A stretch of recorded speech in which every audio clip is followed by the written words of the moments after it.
No sound. Thank you guys. Thank you guys. Jesus, he says. Jesus, man. Sorry, guys. My mic is touchy. I thought it was on. Forgive me. Forgive me. I'm sitting here rambling. Maybe I should just restart this whole damn thing. Um, Shout out to you guys. Sorry about that. Luckily, I turned the chat on the phone. Anyways, I was talking about the Huntsman, man. The Huntsman, and I was talking about if you ever heard or listened to Mike Emler talk about his Grimsmo Norseman, and just how useful that blade shape is for so many things. And the ergonomics of this handle, like this corner right here, just nestles right in your hand really good. Now, I know this isn't for everybody. You're either for it or not. For me, I love it. I think it's awesome because I love that it's unique. I love that it's different. It's kind of like a blend between a Grimsmo Norseman and an Evo, that's, kind of. And I'm here for it, man. People say gas station knife, but like I like to say, no, this is what a gas station knife is trying to be, right? This is what they're trying to simulate in order for you to get it, right? This is the real thing, right? There's tons of that, with every knife. You could even say that with every single knife, even like chef knives or your kitchen knives. There's gonna be Dollar General bullshit kitchen knives, right? They're not gonna be your, high-end premium chef knives. James K, thank you for the 2 bones. Please restart stream from Bang. Bang! Neevesknives. I'm Jared, and we are live, ladies and gentlemen. And Apex, what? Okay. Bang! Bang! Neevesknives. I'm Jared with my lovely wife, Kara. How's everybody doing tonight? Apex Alchemy, thank you for becoming a member. Shout out to you. Jared, I've been meaning to ask, how would you test your knife's steel to see if it's the real steel? So you'd have to send it in to get a PMI test. You can talk to LTK. LTK has a guy. But other than that, that's the only. I don't know. Yeah, I don't know. Permanent metal interrogation. I have no idea. You just interrogate it to find out what it is. Good for you. It goes inside and it takes like some of the material in it. Yeah, you get a little. Or no, I think it just like scans it and it can tell you what the materials that are in it, and then it tells you what that would equal. Right? Yeah, that's HRC test. Yeah. Yeah, wait. How do they tell? I'm telling you. They scan it. It's like, yeah, there's like a scan and it sees the elements that are inside the metal. Are you making that up? No. Oh, you go watch it on LTK's channel. He talks about it all the time. He's done tons of videos on it. But the thing is, though, is that's the only way. You don't have to take a sample of it? No. To like no, they have like a thing that goes up to it, and it like I don't know exactly what it does, but it checks the elements inside the metal. Elements. Now Apex, thank you, man. He gifted 5 Neevesknives memberships. You are the man. Thank you so much. I do appreciate it. Thank you, Todd. I appreciate it, brother. For some reason, I seen it actually this time on which is weird, right? Normally, I can't see this. I know, that's good. Maybe it's because he's a member. No, that's not why.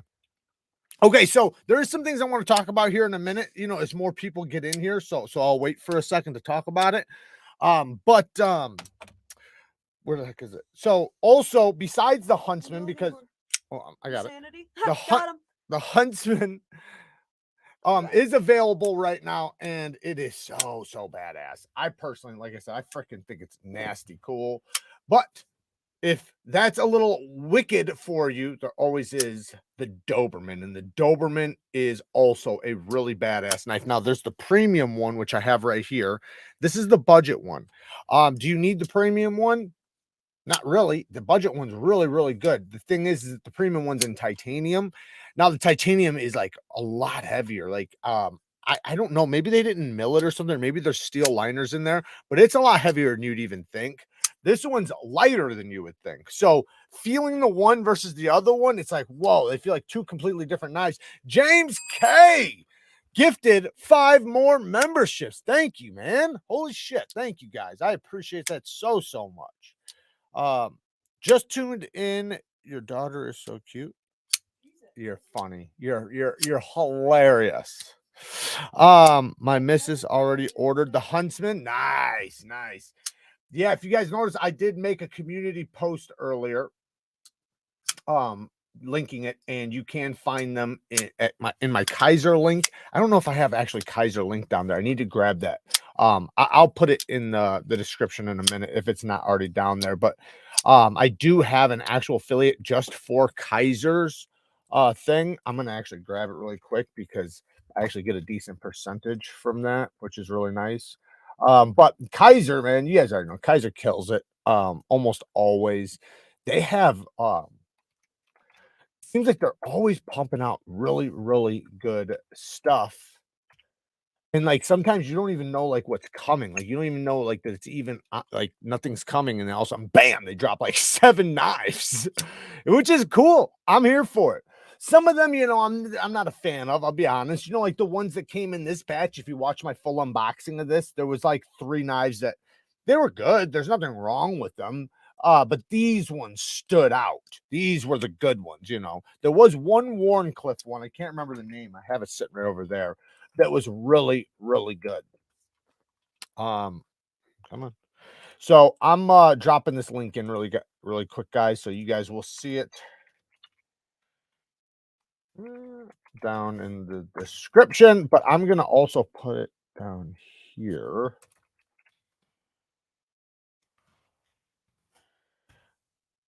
Okay, so what I want to talk about, I want to talk about, and for anybody who's got a YouTube channel and an Amazon affiliate account, you're gonna want to hear this too.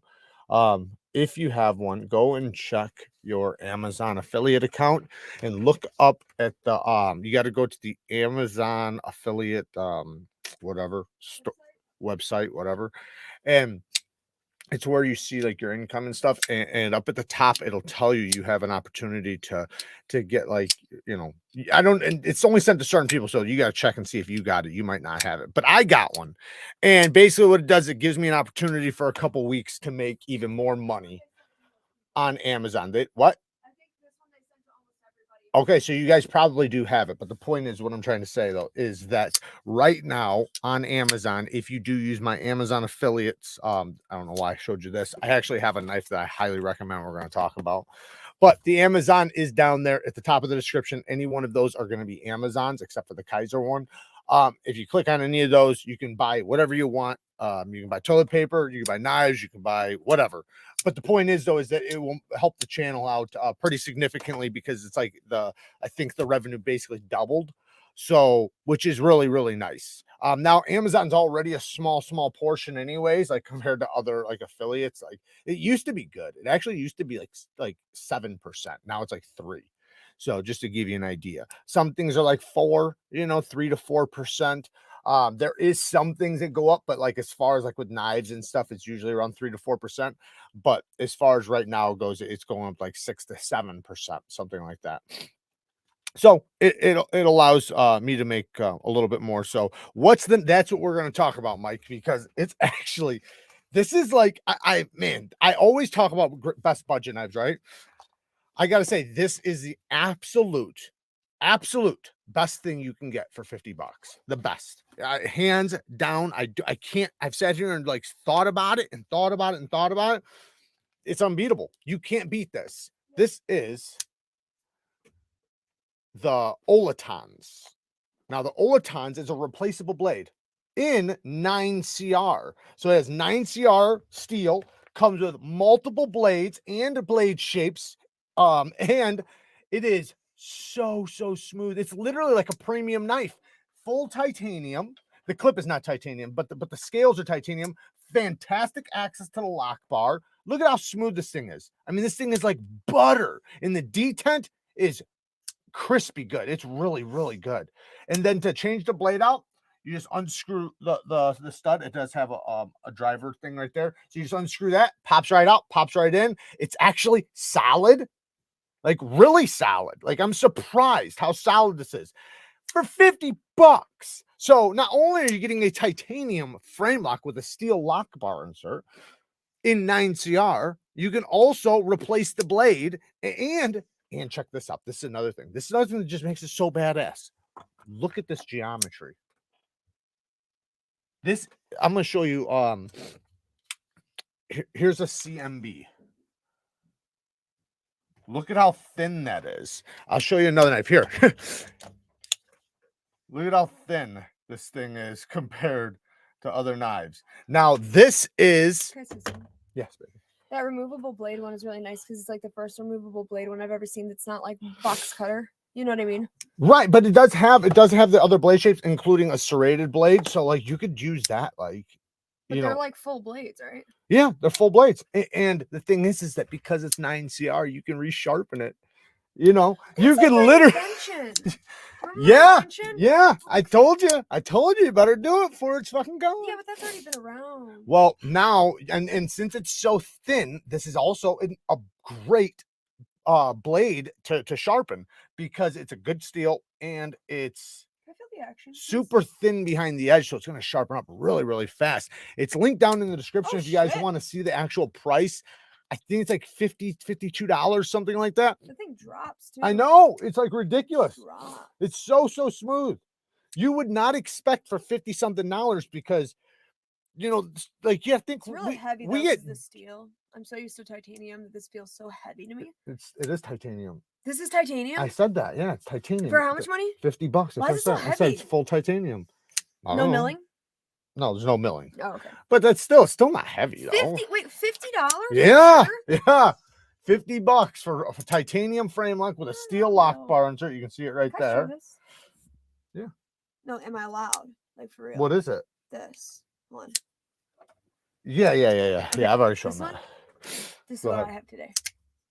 Show. This little Bestech. Make it work.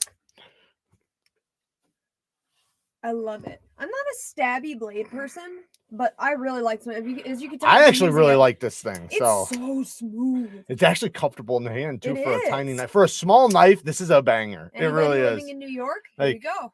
It's like such a good little detailing knife, but then again, you know, you do have a full grip. Like you could so nice. You get it done with I'm this not thing. gonna lie, I have a hard time with Bestech, not because like I don't like anything, but they make a lot of the knives designs that I like from Bestech tend to be knives that are way too large for my pockets or my hands. This is probably the first Bestech that I've had where I'm like, I really like this thing, like for real. And that micarta inlay.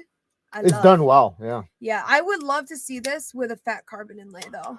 They might make some new ones if those do well. I'm not sure how good they are doing, but I'll say this. It's way better than you would think. So because you know how that is, guys, where you see a knife online and you're like, not really, you know, it's like, eh. But then when you get it in hand, you're like, wow, this is a lot better than I thought it was going to be. And that's the way this one is. That's the way this one definitely is. I always know detent is good on a thumb stud knife when I can use my middle finger like this on the back and it just pops. Yeah. You know, some of them when they have a bad detent, it just goes. I'm thinking about buying about 5 of these, to be honest. What? Yeah. We don't need 5. Let me explain why. Why do we need to buy 5? That's a lot of money. Yeah. I'm gonna explain why. Okay. So for giveaways and for people, because like, check this out. My cousin sent me in a bunch of knives to sharpen, right? He does construction. I'm gonna read this comment and I'm gonna show you these damn knives. Apex Alchemy says the SMOKEY is a great knife. I actually have the SMOKEY right here somewhere, or I do somewhere. It's a great knife. I like the VOSTEED Mayhem better. Same lock, but the Mayhem is full tie and more style. So I personally like the SMOKEY. Oh, it's right here.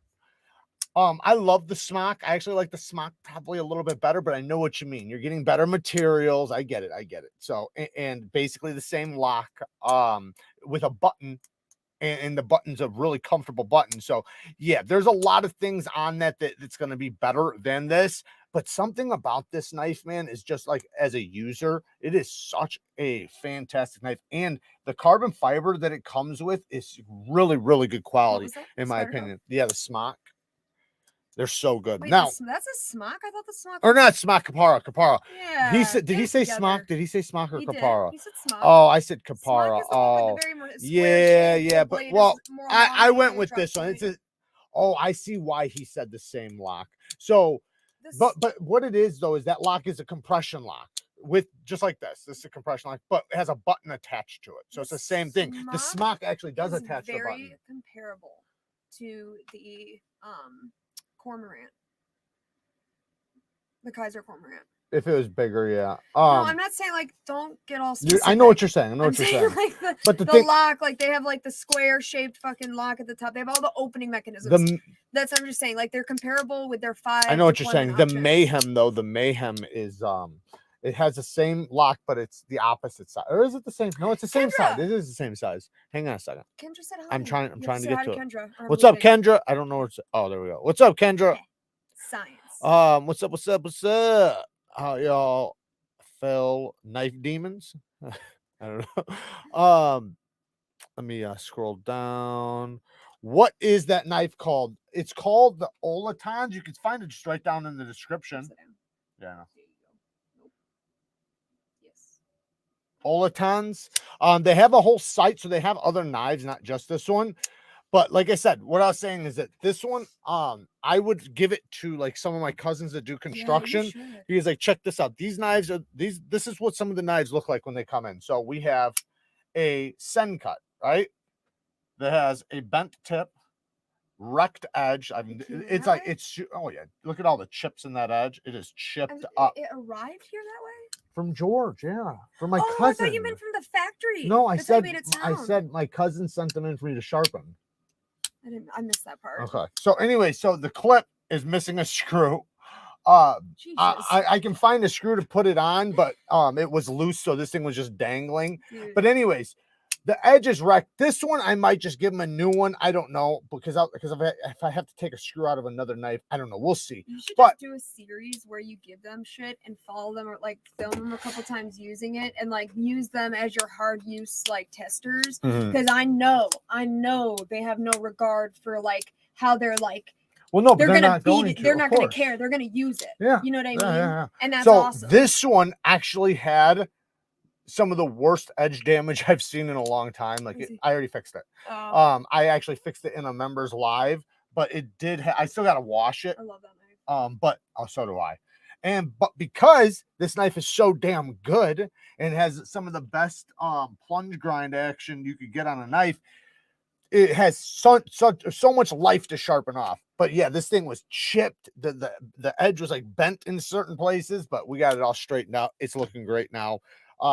Then we have the 3V KIZER mini critical. Yeah, the critical mini. Now this one actually, it's dull. Like it's dull as shit. It's got a rolled edge, but there's microchips, but nothing like the other ones. The other ones were like chipped up. Now maybe he just used them harder, but he said he freaking loves this knife. But I understand why. It's 3V, right? So I'm gonna sharpen that one up. I've only sharpened one of his knives so far. But the point is, though, is that with something like this, right? He's got a premium knife. Now it's not gonna have as strong of a lock as like this, which this is still kind of a premium knife to some extent. So is this. But what I mean, premium by titanium, so he's not gonna have to worry about the rust. He's not gonna have to worry about it getting all gunked up with shit and looking like garbage. G10? Yeah. But also he can just replace the blade, and then I can sharpen the old blade. So when I sharpen, I can just take one and he can put in the other one, right? So then he's not without a knife. That's what I'm saying. Is that why you're getting a bunch so you can give it to them? Well, I was thinking I should get a bunch. I should get. See, I knew you'd be in on it. No, I really think you should. What's up, Stasa? I think so too. What's up, Stasa? Shout out to Stasa23. Definitely go and subscribe to his channel. What were you saying, baby? Oh perfect. My god! Every time I think of Stasa now, I think of Blade Show. I think you like crashed out early because you're old, but he was in the kitchen saying the funniest fucking shit, dude. This guy's hilarious. Yeah. Oh, yeah. Did you ever meet Stasa? Oh, me and Stasa had great conversations. Bones! Thank you for the 2 bones. Sup, chat? Nice to see you, Kara. Jared's marine haircut. You like it? I don't know about marine, but no, people always think that you're a veteran. There was one time Jared and I were somewhere and some guy donated $1 to him and was like, "Thank you for your service," just like out of nowhere. Do you remember that? No. Yes. We were with my mom over where we used to live, and that direction. I mean, I've had a lot of people say that to me, but I always correct them. He was like, "Yo, buddy, come here," and he handed you $1. Oh yeah, he tried to. I didn't take it though. Take it. No, yeah, of course not. But he was like, "Thank you for your service" or whatever. And you're like, "I'm not." you know, Why would you just hand me money? you just, but no, I've had that happen to me a lot. Even like earlier, they were asking me if I was in the military. Every time like I go places, people always ask me that. That's interesting. Well, I have the walk, I have the style, I have the haircut, so you know, like meaning like I wear boots and stuff like that. Like yeah, boots will do it. It makes your walk like a certain way, you know. It makes the sound too. The Marine sound, No, exactly. you know what I mean, like when boots hit the ground. Yeah. I mean, like shut the fuck up. What's my thoughts on Kevin Smock, the Smock knife? I like the Smock. I love the Smock. You were hating on it. What are you talking about? You're a Smock hater. She's so full of shit. I'm not. You treated it badly. You sold it. I did sell it, but that doesn't mean I didn't love it. Just like you sold the Buck Marksman, which I'm still really upset about. And think about how much I love that knife. All right, so yes, I love the Smock. I think the Smock was great, but I did wind up selling it. So I think I kind of like the Kapara a little bit better. I love the action on it. Like there's so much I loved about it, but there was just, you know, something about it, you know, I wasn't carrying it as much as I would have thought. I'm scrolling down, guys. I am so sorry. I'm so backed up. Bought my first custom from Wells Blade Works, a sick Warncliffe with purple and black G10. Can't wait for it to get here. Very cool. Hell yeah. Got a TRM Atom today. I actually carried the TRM Shadow earlier today. It is awesome and has new thumb studs, novel rings needed. Awesome. Yeah, it's those are great knives, man. I actually carried both. I carried my Atom. Is it the Atom that I have or the Neutron? Sorry. And then I actually carried both that and the Shadow. I heard the dude that designed the Kapara that Spyderco is going to release one. What? I heard from the dude that designed the Kapara that Spyderco is going to release another Kapara. Another version or something? Because they are what? I met the designer of the Smock. I just realized. Did you? At Blade Show. Yes, I did. He was behind the counter. Older gentleman. I believe he was maybe bald. I want to say. I'm just trying to describe how he looked. But anyway, he was at the Spyderco counter. Remember when you bought, like, I don't know, just fucking $2,000 of Spydercos for no reason? Do you remember that? I remember it. He what? I said, do you remember when we were at the booth and you randomly bought like $2,000 of Spydercos for no reason? Do you remember that? Yeah. Okay, I remember it too. And I don't know if it was that much, but it was a lot. It probably was. It was over 1,000 for sure. Anyway, so we were there and I was like saying how much I liked the Smock or whatever, and the guy who I was talking to was like, you know, the designer's standing right behind you, and I was like, oh, for real? Yeah. But was that for the Smock? I feel like it was for the Smock. I thought that was the guy. No, it was the Yojimbo. It was the Yojimbo. Yes, it was the Yojimbo guy. Yeah, because I love the Yojimbo. Yes, exactly. That's who it was. And I wanted them to make, like, you know how they have the Yojimbo? I wanted them to make like a Yo Mini, but he said maybe. Tactical Knives says, check out Transparent Knives Poke spreadsheet, shows KIZER's 3V hardness test. You can also see a spreadsheet on LTK's videos. There was a bunch of people that Blade Banter, I think, had some. Jared, how many blades and what type? They're all 9CR, and you get a serrated sheep's foot. Sorry, here, let me just take it out so you can actually see it. A serrated sheep's foot, and the serrations are really sharp. Like, these are actually really, really good teeth. And the good thing about these type of serrations is that it's going to stay sharp for a very long time. This thing was serrated. I don't ever recommend serrations, but they work for a very long time because the edge is down below the tips, right? So that, damn it. You want to say it? I wanted to say it because I learned it. Go ahead here. And I felt special. No, it's fine. Stole the thunder. I didn't know that's what you were talking about. So go ahead. All right. So as you grind down the tip, the sharp part is still below. So you're not like it's not being used as much as the tips, but eventually when it does go dull, they're a son of a bitch to sharpen back up. That Cutco company does. That's why I learned that. Right, that's how they do like the lifetime sharp. Yeah, it stays sharp for life. That's how they do that. It's kind of a BS thing because what they're doing is they're using like these incredibly small serrations, like they're miniature almost. So it's like they're enough to hold the sharp part of the edge off from grinding on other materials, but yet they're present enough to cut through the. If you scrape it on a plate, the sharp edges never hit the plate. By the by the points. Peaks. Yeah. So, and then it also comes with a drop point. But like I said, these things are so thin These are very thin. So for sharpening, it's going to be an easy resharpening. You can easily, and they're all 9CR. You can see it says it right here. Let me just show you on this one. It says it right there. Every single one of them are 9CR. So that's really, really cool. And it comes with a nice case. That's another thing. I can't, and a tool. Oh, comes with a tool, yeah, I love those a nice case. So you could have everything packaged, you know, and you can leave it in your truck or whatever. So yeah, man, it's I can't believe how damn good it is. Your Prius. We don't judge. Whatever. I'm just saying, like, yeah, for sure. You can leave it anywhere. The point is you have a nice, like, it's one of those, like, I don't know, not a hard case. It is a hard case, but it's also a soft shell. Soft shell. There you go. Soft shell taco.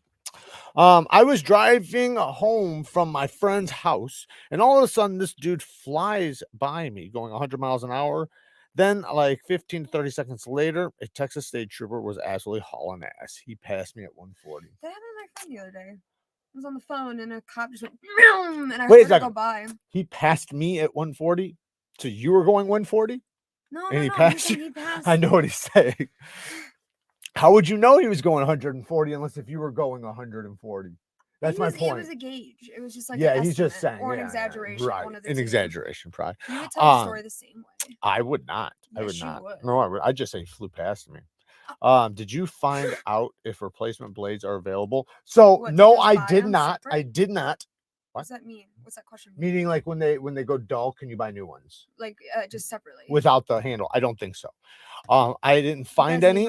You can look on their site. I can reach out to them and ask them. I'm sure, like, if you really want to, you can probably reach out to them. They'll probably, sell them to you. They should. I'm not sure if they do, but all I'll say is that since you can resharpen them, and since it's only $50 just get another you can just get another one. Like, it's kind of crazy. Because you're getting 3 blades. My sign is gone. What? My sign is gone. I had to. You had to? Will a milled Civivi clip fit on the Olaton's knife? Will you? Let me grab What do you mean? I almost cut you. Story of my damn life. What do you mean? You've cut yourself worse than I ever have. I don't think I've ever cut you. Oh, you've cut me. When? Many times. What are you talking about? Cut my heart. Let me see. I don't, probably not, but I'll just check just because you're asking, and I got one. Oh, yeah, I do. I got a milled one right here, a black one. It'll ever. Get that thing out. Yeah, get that thing out.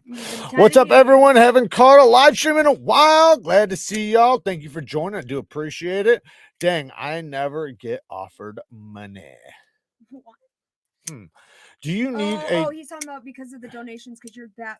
Remember the Marine thing? I think that's what. Maybe okay, yeah. Which one do you need? You got to look the part, brother. You got to look the part.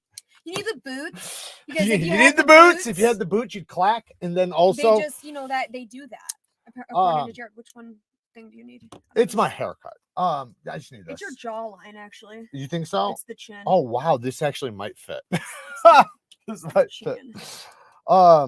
You got the Marine Chad thing going on. So, do you need diamond? Yes, you do. To sharpen M390 and S90V, you 100% need diamond. It's those would be considered high wear resistant steels. Can I say something? Yes. Do you need diamond, or like if you use aluminum oxide? Holy shit, this thing will fit. There we go. But listen, if you had aluminum oxide, could you do it in a longer time frame? Listen to me. I'm listening. No, so an aluminum oxide. It's impossible. That's what I'm asking. An aluminum oxide. Let me see if the screws will fit in here. Oh my goodness, they do. Well, everything fits. Yeah. There's screws. Do these screws fit? No. You just use their own screws, so you don't have to. That's cool. What made you think of that? He asked me. I know. I'm saying. Like, I don't know. Made him, like, I don't know, but it is fucking brilliant, though. That's such a specific. I should just leave it on there. You want to? Here. Yeah, just give it to me. I'm just saying that's like a very specific, like, does this particular clip fit on here? Like, that's so. Or you know what? No, because I'll just say that it fits because I don't want to. Well, why don't you just put it on here? I'll put it on while you're talking. No, just put this back. Just put this back. I want to do it. Put it back. That's what I'm saying. Okay. Put it back on here. Okay. I'm gonna put this. So it's a high wear resistant steel. The carbides in the steel. There's just too many carbides. The carbides, the volume of the carbides inside the steel, make it to where you're gonna need diamonds. Now the thing is that if you, where did this come from? Your mom got him. If you like, if you had, yes, I did. If Yeah, I got him though. If you had to, you could use aluminum oxide or something. The thing is that aluminum oxide will sharpen M390 or S90V. That's a fact. It will absolutely do it. I've done it. I've done it a ton of times. The thing is though, is that the quality of the edge won't be as good. So what happens is you'll go like say M390, it'll like cut like 150 feet of like whatever instead of like 400 or 300 or something. So you're gonna sacrifice a ton of edge retention or if you sharpen with an improper stone.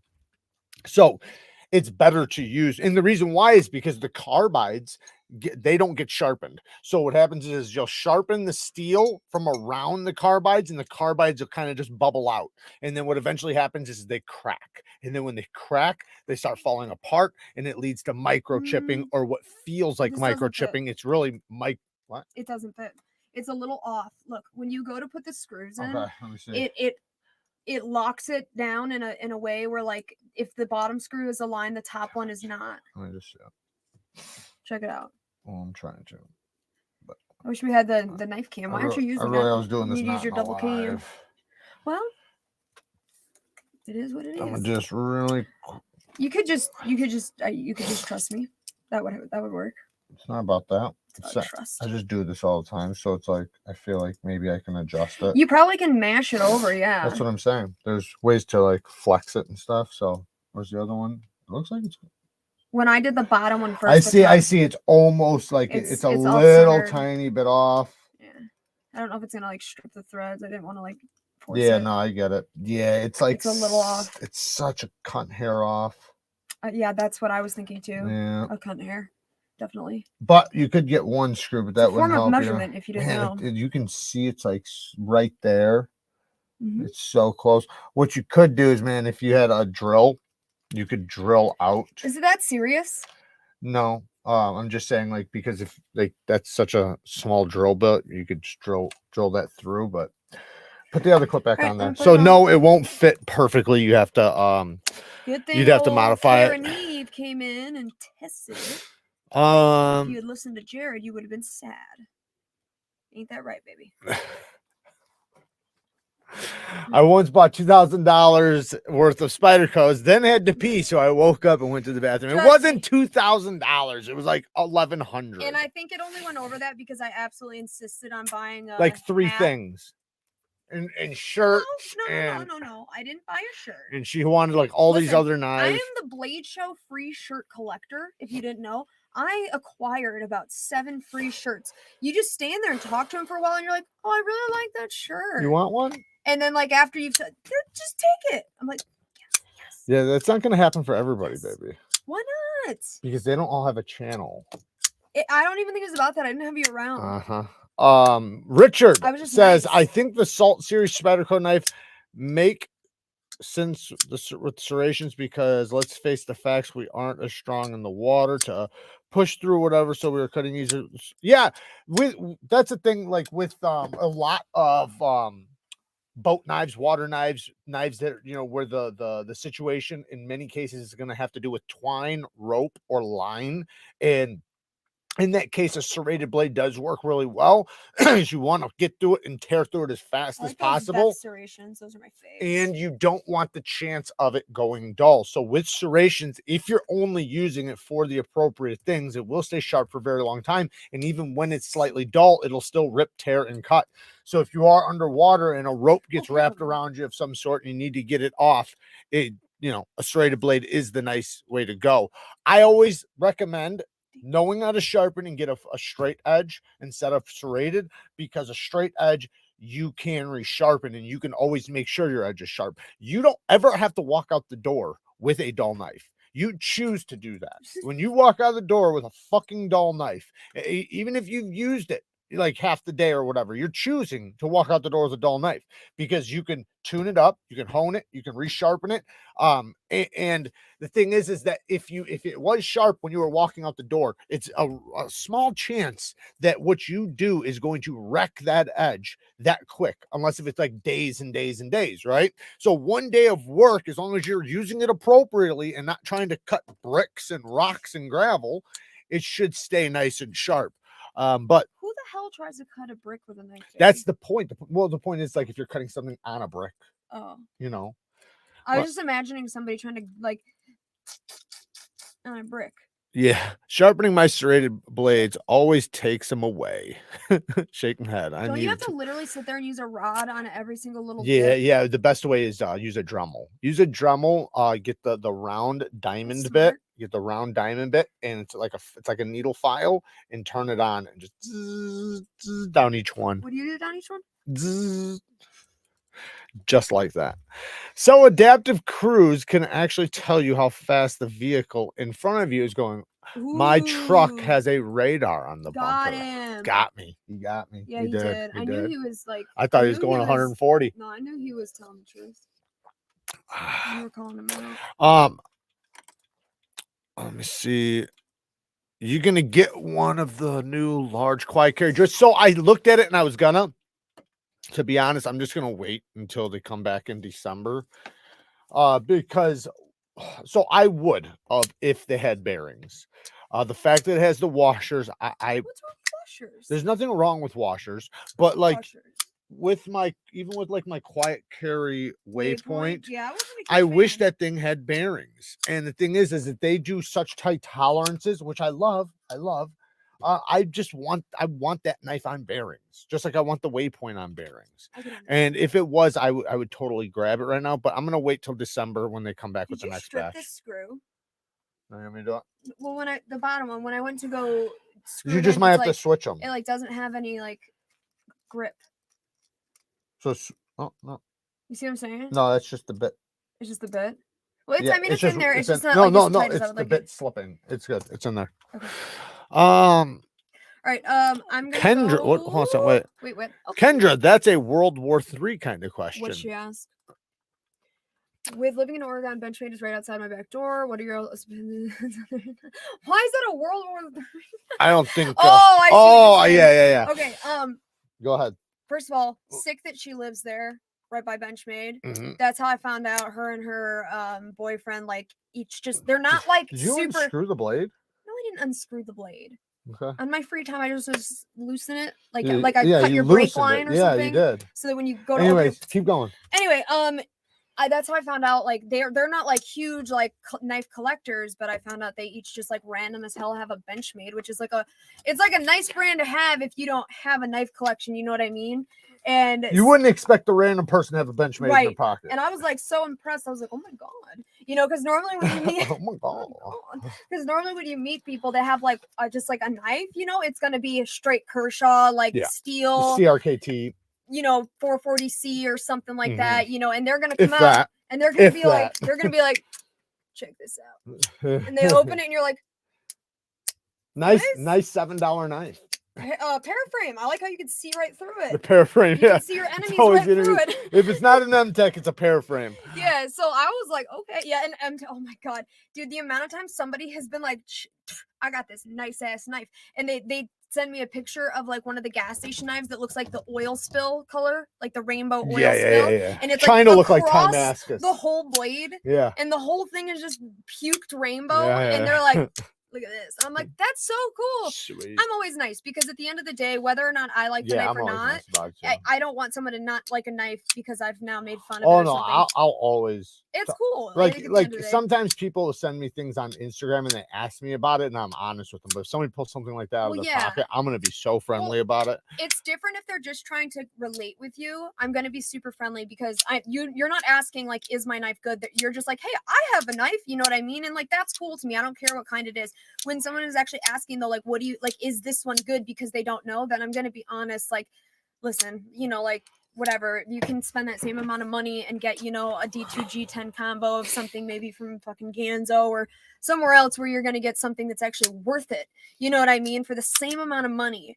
It's just that like people see things, it's an impulse buy. So anyway, they had these Benchmades or whatever. So I wound up sending them some, now I can't even remember. I think the Baby Banter, Kendra got the Baby Banter, Center Man, the Beg Letter 2 with that like snake gold carbon fiber or whatever with the button lock one. Yeah, and I know I was trying to get him some carbon fiber because you want a carbon fiber? Yeah, he like we were he likes the way like shredded carbon looks. Yeah, that snakeskin carbon fiber is pretty cool too. I was trying to find him blue shredded carbon fiber because that's what he likes, and I found after the fact a Towser K that's completely blue and black shredded carbon fiber in our case, and we have 2 of them. Yeah, I'm so upset. Yeah, I messed up. Towser K. Which one is the big one? Just the Towser S. Towser K. I'm gonna go get it. I'll show you. You don't have to go get it. I know what you're talking about. But as far as Benchmade goes, Benchmade does make great knives. They're USA made, which is always a plus. They have a fantastic warranty. They have a lifetime sharpening. They're a great USA knife company. The problem is, and the reason why I said World War III is because one, lately, the past like year, they've really went up in price, like the past year or two. So their prices have gotten in some cases outrageous. I do still think they have some fantastic knives for fantastic prices as far as being 100% USA made, paying their workers well, you know, and yada yada yada yada, having a lifetime warranty, a good one like theirs that does cost something, lifetime sharpening, all that stuff costs something.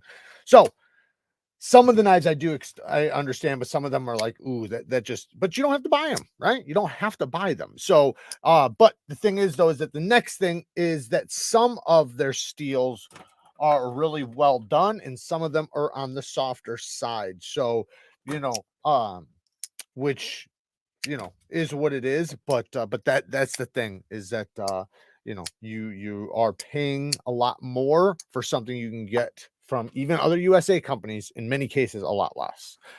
You're paying for they call it the butterfly tax. Zeroaster's been a member for 13 months. Guys, like and sub, please. Kara, I missed you.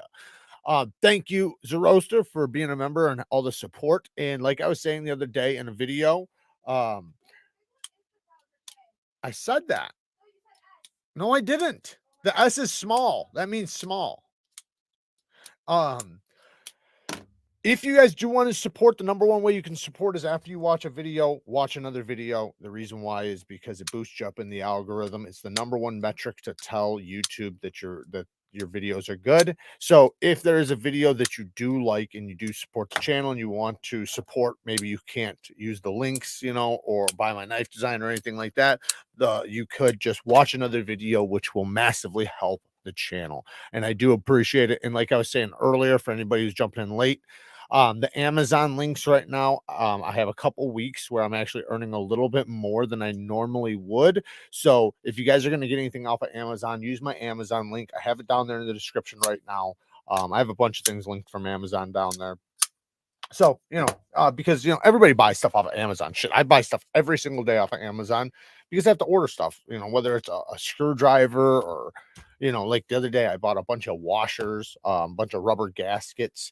You know, you just never know. You know, I had to get some thread tape and a couple pipe wrenches and shit. So Will B, been a member for 18 months. Can't believe he's been here this long, man. I freaking appreciate it. Thank you so much. Hell yeah.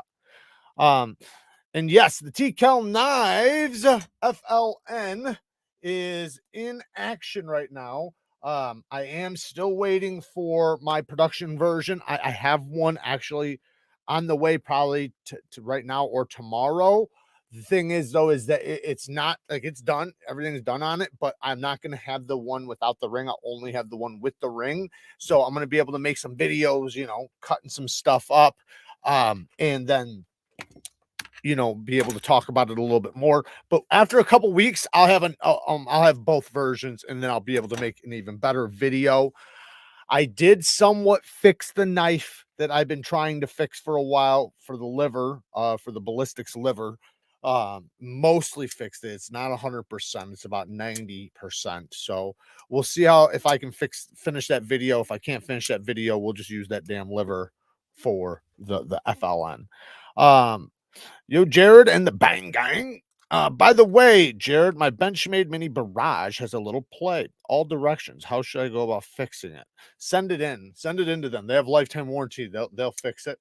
So that's the number one way I would say. Now you do have a chance of them telling you that it's normal. Not saying they will say that. I'm saying some companies are like that, where they literally they talk like that. So I would say just You could get bigger or stronger omega springs. That's one thing. Tighten your pivot, readjust it, you know, make sure your scales are on correctly, nice and flat. And then you could replace your omega springs if you wanted to do it at home.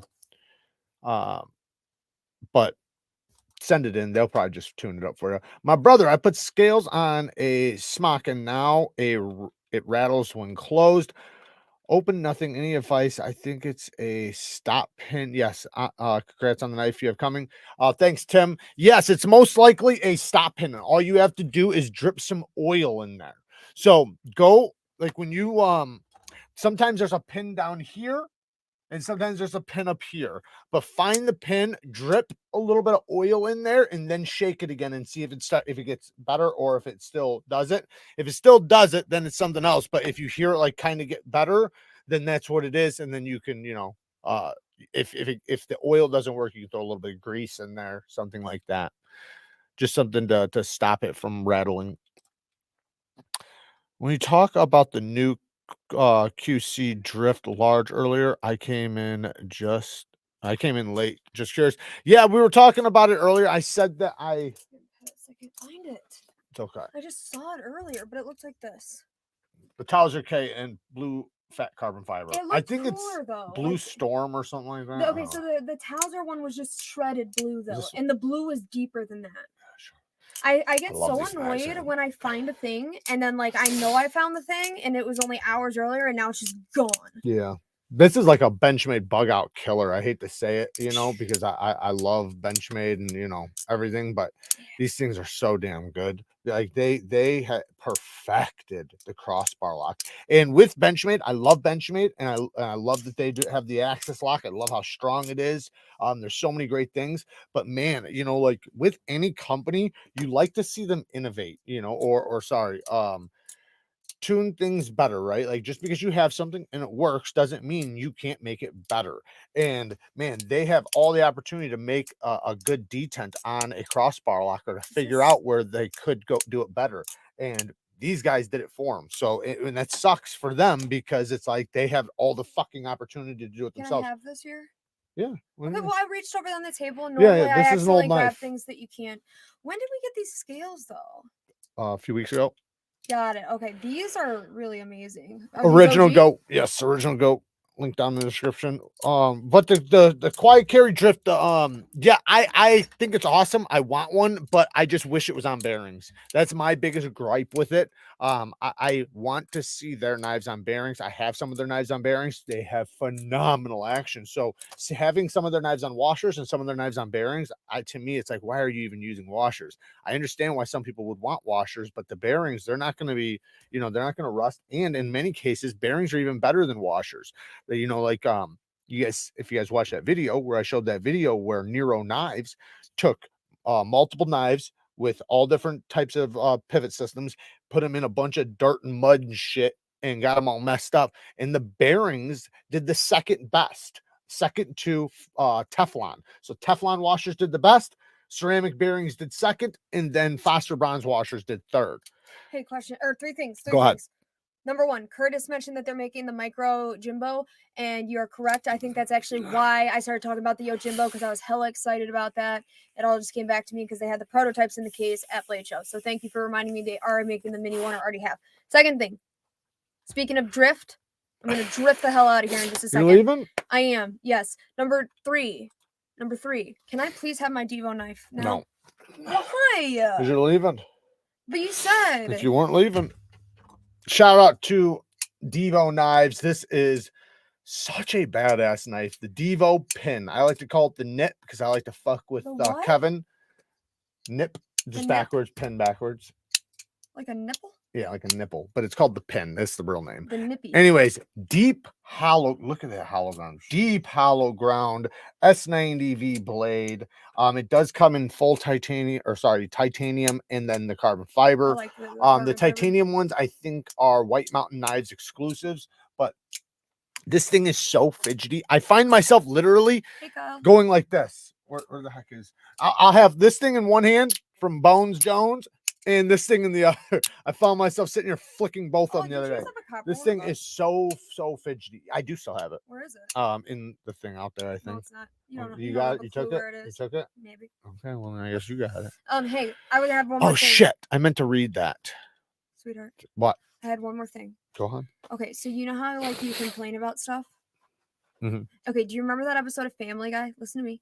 Mhm. You can't listen while you read. I'm listening. I know what you were Family reading. Guy. Where he says, like he has the grind my gears thing, and he Mhm. makes the whole like segment on yeah, the news, yeah, grind yeah. my gears.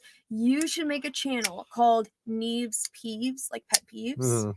and just fucking complain about shit. Everything. Everything. Just bitch. It's just Yeah. a bitching video. Today on Neeves Peeves, I We're wanna bitching. fucking talk about We're bitching about Stas at 23 today. Yeah. I wanna bitch about that man and what would you say? I about Stas 23? Yeah. It's hard to like diss him. Yeah, Why it is is it so difficult. difficult? I don't know. I'd bitch at him about having if I really wanted to, like, lay into him. Yeah, I could really lay into him, start talking shit about his hands, like they always do to me. I swear, me and him get more shit about our hands than anybody. I don't understand why. Like I would rather watch the knife channel with people's hands that fucking look like mine, like all cut or fucked up, because that means they're touching the shit. You think, but people like fucking soft hands, like Stas or like Nick Shabazz. I literally get like a teeny tiny cut from a knife, like probably like if you average it out, probably once a week. It's not because I'm bad with knives or anything, but shit happens when you're using them a lot. You're just increasing the variable of something happening. You know what I mean? Yeah. Like you literally stabbed yourself in the thigh. You stepped on a knife. I've cut my knee to the bone. Mm-hmm. You know what I mean? Like your That's thumb life. has when been you play cut with twice. knives, you get cut. When you play You know with what I knives, you mean? get cut. But yeah, I could bitch about him stealing my subscribers. Sasa? Yeah, because he has some of the same subscribers as me. So Yeah. he stole them. It's copycatting. Yeah. For sure. What else? Sometimes we get the same knives in. You know who we could Thief. You know who we could really bitch about? Like hard. What? We could really bitch about Mike Emler. I want to do that to him. Oh yeah, we could totally just do an entire roast. Yeah, I want to roast him. I bet you that helped people get subscribers. But Neeves Peeves could be like anything though. I know. It could be like, today I want to fucking talk about when people park in the fire lane to go get their fucking coffee instead of parking in a fucking parking with place. A Boston accent. You always that was a little bit half Chicago, Boston. half Boston. Yeah, it was a mix. A little Boston and Chicago action. What's the name of that Amazon? I just wanted to prove I wasn't dead. It is linked in the description, Paul. Everything I've talked about so far, I think, is linked down there somewhere. But because I have links to the stores, like say KIZER, it's linked down there. So you can find everything down there so far, I believe, that I've shown. But it is linked. It's OLITANS. It's the OLITANS link down in the description. Make sure you use my link because that will help the channel. They aren't. What do you mean? I just was looking at them. I just literally got the link. Hold on a second. Let me see. I'll fucking get to the $54. Yeah, $54. That's not bad. Let me see. Yeah, $54, and you get it within a couple days. So when I say 50, I'm not like, around $50. So $54. What the fuck is $4 more? Like, it's such a good knife. Like I would expect this thing to be $100. I would expect to be more net with the titanium. It's crazy. Just the titanium frame lock alone, in most cases on most knives is going to be like, think about this. A 9CR SENCUT is like what, like $45, right? $45. That's G10, right? G10 steel liners, add a titanium frame lock on that. Like, that's crazy. For what? For $3-4 more bucks, for $5 or $10 more bucks or something. But yeah, it's close enough. Have you seen the Benchmade 2024 catalog? I have not. I have not.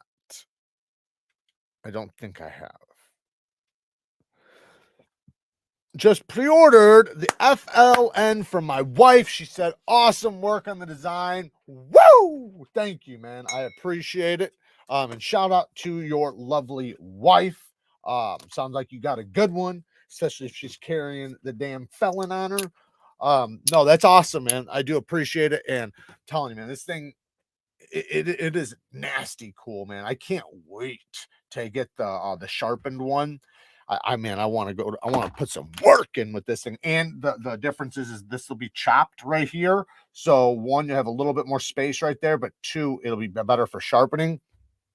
As they were gonna do like where it was just sharpened up to the plunge, cut that shit off. But yeah, you got the adjustment or the attitude adjuster back there. It's sick. It's sick, nasty, and I freaking love it. I'm very happy about it, and I love that I was able to do it with TKELL.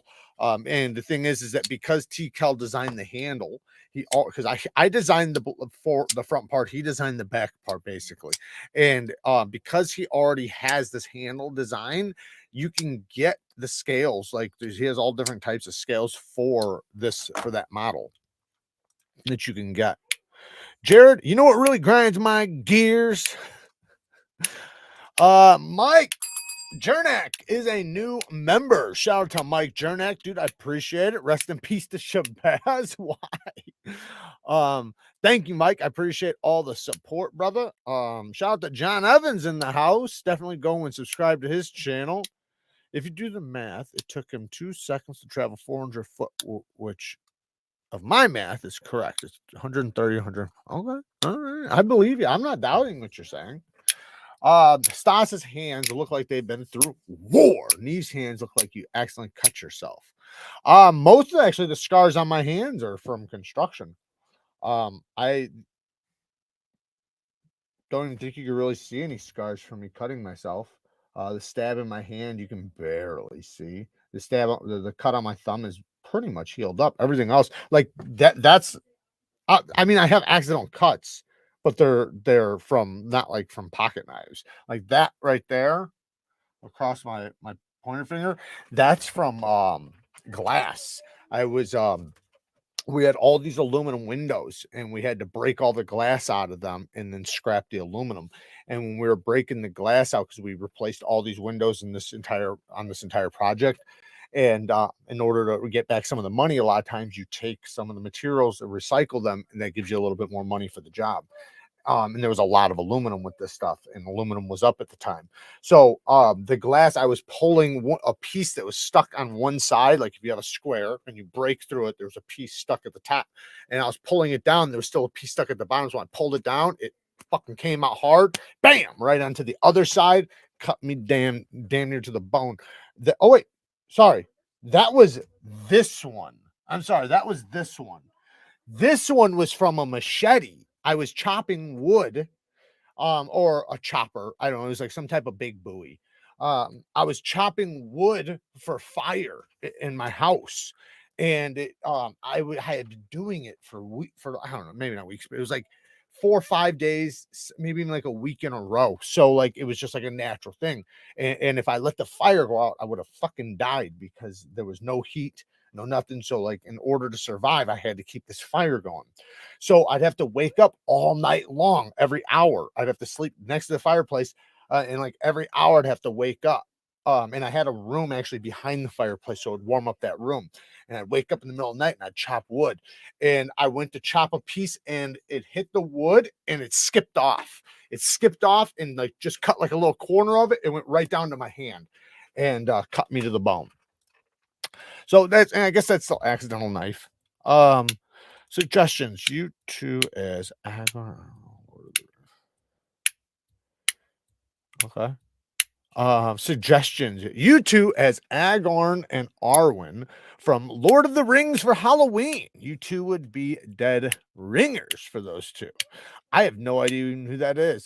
Is this the right place? You are in the right place for sure, Breeze. Shout out to my cousin Breeze. Breeze is in the house. 440 CNM 390 sharpening, 100% cut. What? 440 CNM 390 sharpening. I'm guessing you're saying 100% cut the same. I wouldn't say that. I would say that sharpening any steel is going to be the same pretty much as far as sharpening, just because, like, especially if you're using diamonds. If you're using diamonds, it's going to cut all steels the same. The technique is the same. Everything is the same. But high wear resistant steels are going to grind slower than a simple steel. So a 440C is going to sharpen up faster. So if you have two knives, both of the same blade geometry, you know, because if you have a thinner M390 knife and a thicker 440, the M390 one's going to sharpen up faster. So if they're the same geometry, it's going to take a little bit longer to do a wear resistant steel more so than a simple steel. So that's going to be the big difference, but it's not going to be that much of a difference. And the thing is that granted, there's some steels out there like say Maxace and Rex 121 and all different kinds of steels that are super high wear resistant steels that do take a little while to sharpen, but they're not hard. They're pretty much the same as everything else. And as long as you're using diamonds, it's going to cut fast. That's the thing. Use diamonds. My wife and I are doing Batman themed couple costumes. Let my thumb get between concrete and 2-pound hammer yesterday. Not recommended. Been there. I've definitely been there. I've had so many hammer injuries when it comes to my hands. The worst is, man, on like a freezing cold day, because after you hit yourself, no matter what, when you smash your thumb like on the job, you're going to hit it again. It's just going to happen. And you already know it's going to happen because you've done it so many times in the past. So what happens is the fear of hitting it again makes you a nervous wreck, and your hands are kind of shaking already from hitting it once because you're fucking so cold or whatever. And it burns. And all it takes is a little tap and it hurts like twice as much, but you're always going to wind up hitting it again, possibly even a third time. Woo! Do not miss that. Do not miss that. Don't have a spot on my hand that don't have scars. Even groove, scar, and thumb from table saw. Bullet holes in both legs. Blood is pretty. There you go. Yeah, so when I was a kid, I remember my dad, man. My dad was just riddled with scars. And even before his injury, like I'd look at my dad and he'd have like just all these scars. And I would look at him and be like, I would even wonder, like in my head, like what happened to this guy? You know, like one time he had a hole in his leg, and it was like this big. I forget now what it was from, but I remember thinking like he got shot. And I even asked him. He told me what it was from. I forget. He had a big ass scar down his shoulder when he got hit by a truck. Like because he had to get his shoulder replaced. But like he had so many scars and so many battle wounds. And I remember just thinking, like, am I gonna look like that when I grow up? And here we are. Damn right I do. Not as bad as he was after he got hurt, though. After he got hurt, I've never seen so many scars in my life in reality. Like on TV, yeah, like you see people that were mauled by monkeys and stuff. But my dad's entire back, like he had a scar all the way down his spine. His ass was just like, I mean, literally it looked like a map because he had so many scars, like, and I mean, like brutal scars from his injury. So, yeah. And then, you know, eventually he had to get his leg cut off. So, yeah, fuck, man. He had so many damn scars. Yeah, scars do make good stories. That's true. My pocket knives are so sharp. The cuts I get from them heal up fast because the cuts are so clean. That is true. Clean cuts, it's kind of like, but the thing is, here's the bad part. Yes, they cut clean, but they also cut so clean that in many cases they can sever nerves like that. Like with my thumb, that rock stud up there, it just tapped me. It just fell and tapped. And when it tapped me, it cut me all the way down to the bone, severed a nerve. I also stabbed myself there too. Like right in the same spot, but I still have nerve damage from it. Not sure if it was, I think it was the other one that gave her the nerve damage, but what do you think of Ganzos in 2023? I tried one and loved it. Just, dude, I think they're awesome, dude. I think they're the best between $20 and $30 you can spend on a knife. And they even have some lower than that. This one in particular is one of the best flipping action knives money can buy, like especially for the money. And this is the FH21, but all of their knives, it's not even just this one, like the Adamante.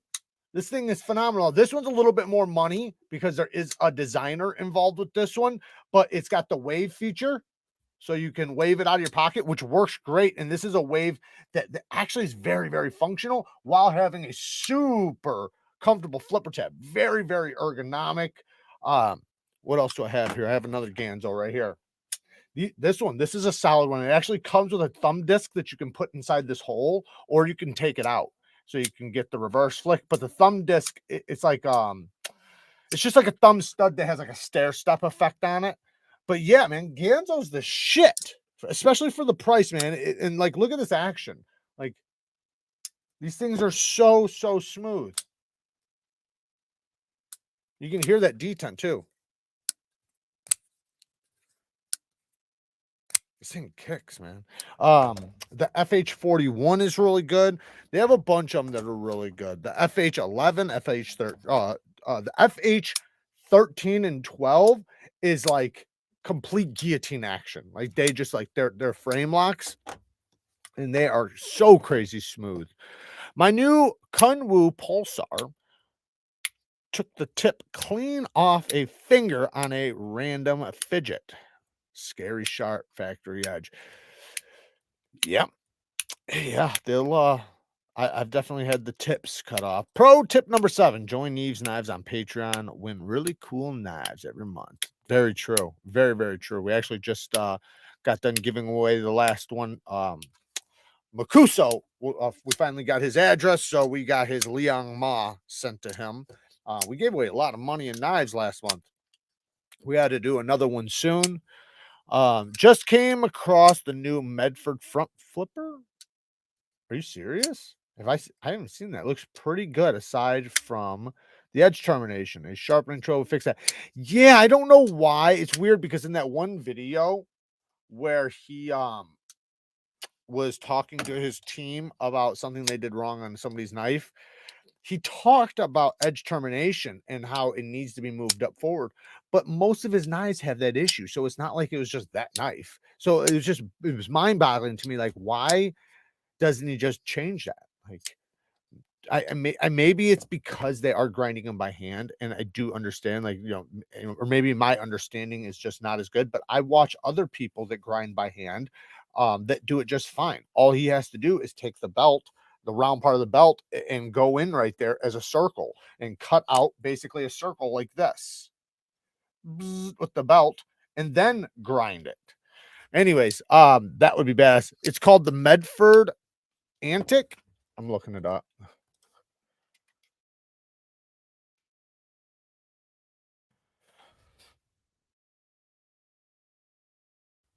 Is this it? No. Is it? It's not letting me in.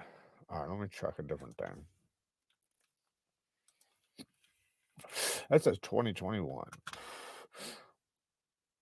All right, let me see this again. Yeah, the Antic. Medford Knives Antic. Is it a Marauder H? Because I see Medford Antic, Marauder H. And that's really all I see. Maybe on the Instagram. Look on their Instagram really quick. Is that it?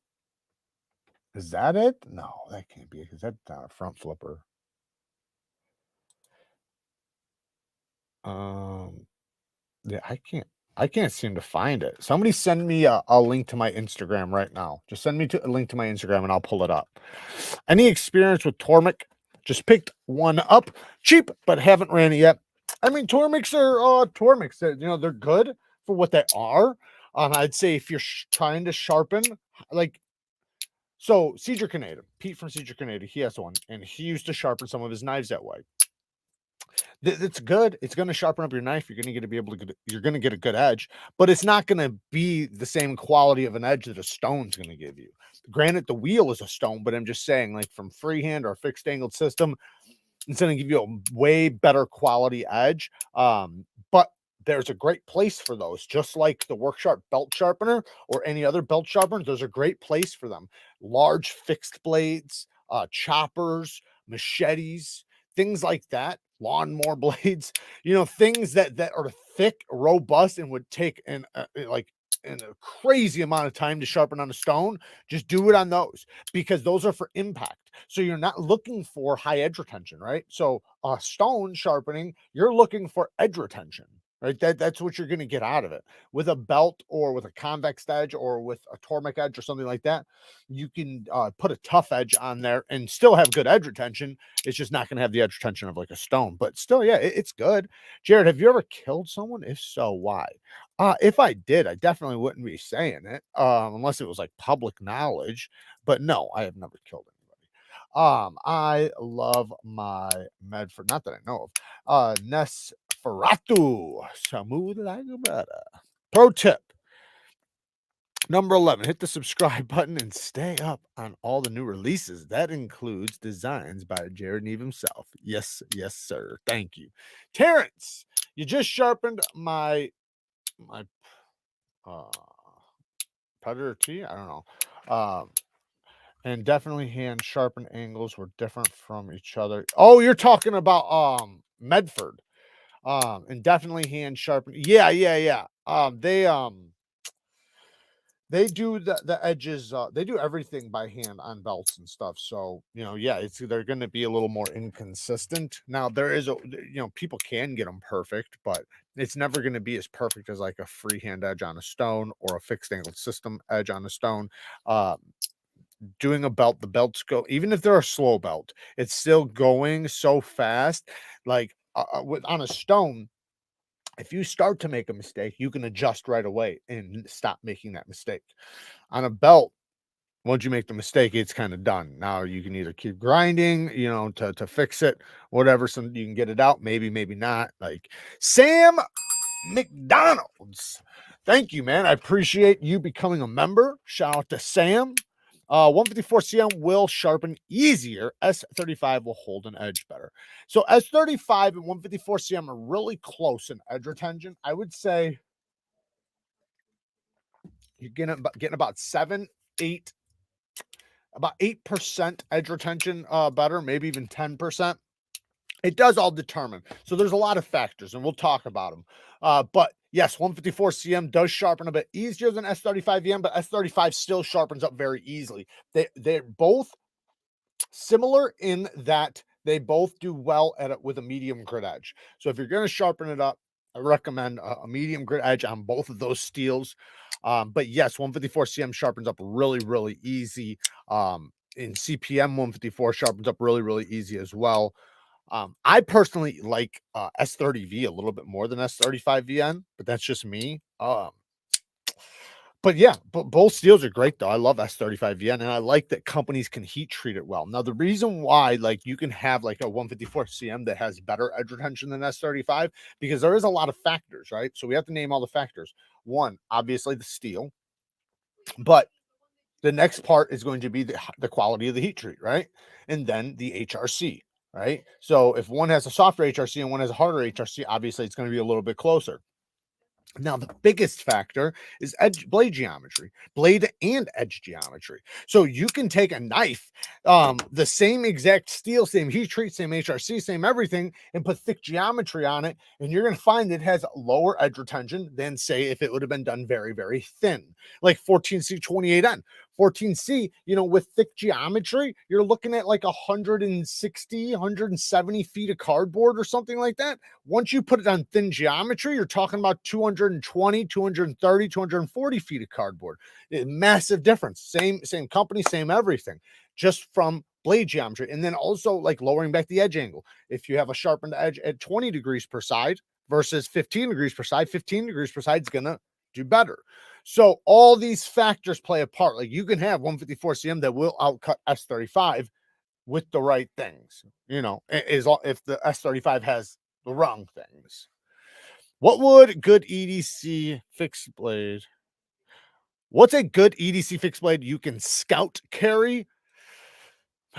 A TKELL, anything from TKELL. That's what I would say. The TKELL, I like the Night Stalker.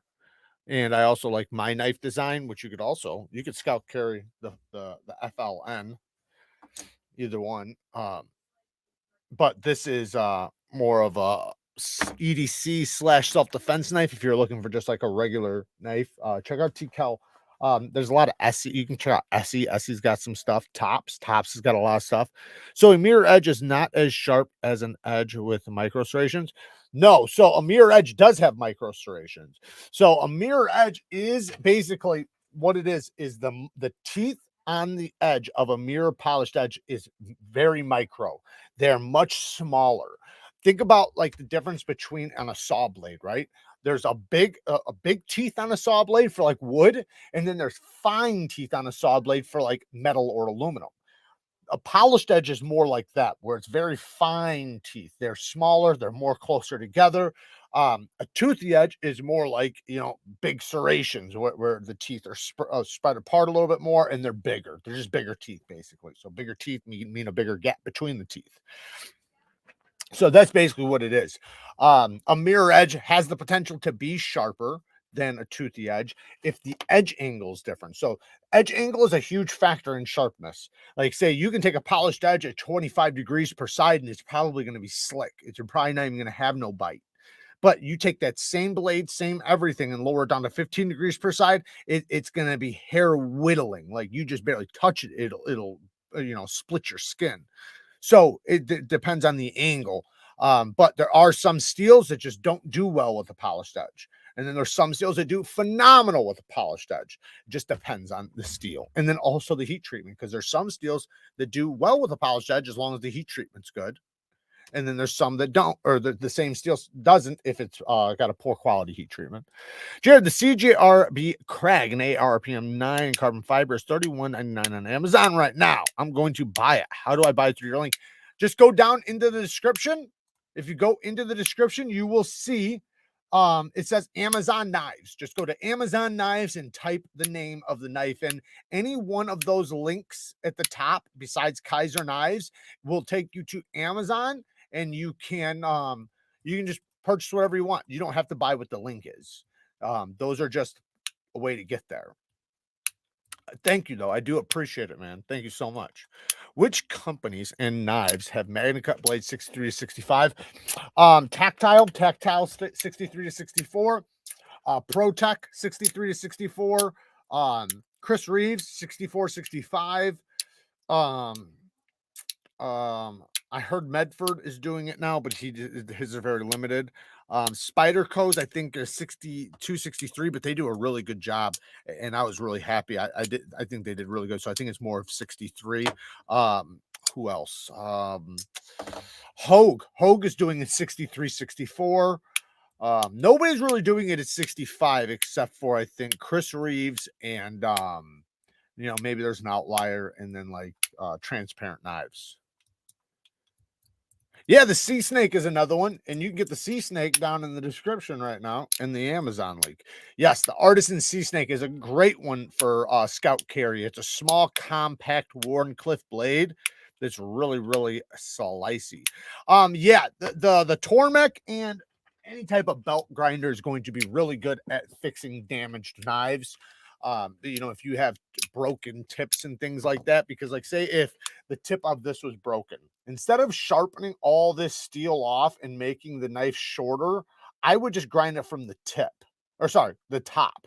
So I'd grind this down. That way I have the thinness behind the edge is still the same, because after you cut so much steel off, it's going to be so thick that it might be obnoxious. So in order to preserve your blade geometry and thinness behind the edge, you take it from the spine. All right, Haven, take it easy, man. I appreciate you joining. It was a good idea to make Ty Carmine. Yes, it was. He is the shit. The Sea Snake is ARPM 9. Yes, it is. Yes, it is that steel. And that's a really cool knife, man. It comes with a nice sheath. It comes like as a neck knife, so you do have to buy the Civivi tech, whatever their clip is called. That goes to scout carry, and you can adjust it to whatever you want. That's what I got on my Sea Snake right now, is one of those Civivi adjustable clips. I'm not sure if Artisan sells one, but Civivi sells them. I forget what the hell they're called. I think they call it a tech lock from other companies, but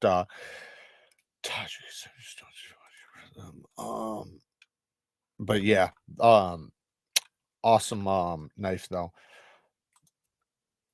Jared, what's your opinion on Microtech stitch with the fluted aluminum? Okay, so I haven't tried the fluted aluminum. So I don't know. I personally think this is just me thinking. Maybe if I got it in hand, I'd be like, yeah, I really like that. Maybe I would. And aluminum is really cool, and I do like some of the Microtechs in their aluminum. They use really good quality aluminum. However, for certain knives, I just feel like they're made for more of a G10 or something. Not that I wouldn't like them in a fluted aluminum or whatever, but the G10 is going to be impact, scratch proof, all those things, warmer in the hand, just so many other things. Lighter, very strong, very tough. And I like that. I like that I can beat on this thing. I like that I can literally drop this thing and it's not gonna, have a big old dent or scratch in it. And but to each their own, right? Like some people might like the aluminum better, and I might too, but I do think G10 on some of these knives are kind of the way to go. Not that I wouldn't get an aluminum one, but I feel like if I had the choice right now to get the aluminum or the G10, I personally would probably get the G10 right now.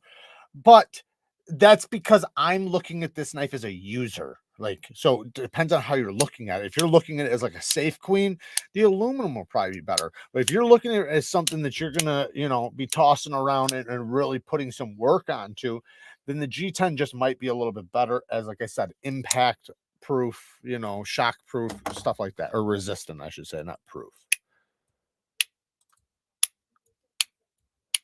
Sign my petition to change the term finger choil to ricasso and just accept that a ricasso can be straight or concave. I'll have to think about that before I sign anything. Um, Luck Knife says, I personally don't view G10 as a budget material. It's seriously a underappreciated material. It's great for users, but G10 can also be polished. Yes, I agree. And that's the same way I think. I don't think of it as a budget material. I think of FRN as a budget material. G10, I think of as a quality material. And this G10 is like really good quality. You can see it's good quality G10. And there's like he said, you can polish it, you can put different finishes, just like micarta. There's different versions too, because there is going to be some examples of micarta where it's budget micarta, and there's more quality micarta. It's how it's done, the actual brand, whether or not it's the name brand or a good quality brand, and then also how it's finished. A lot of details, but sometimes you can just look at the G10, you can see this has been machined at a higher level than, say, another G10 or finished, and things like that.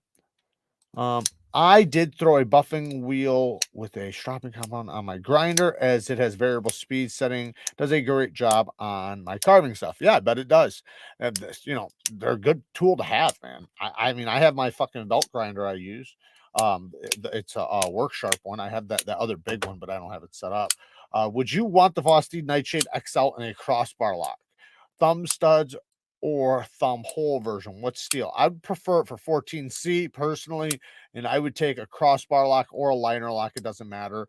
If I had the absolute choice, I would say give me a bolster lock.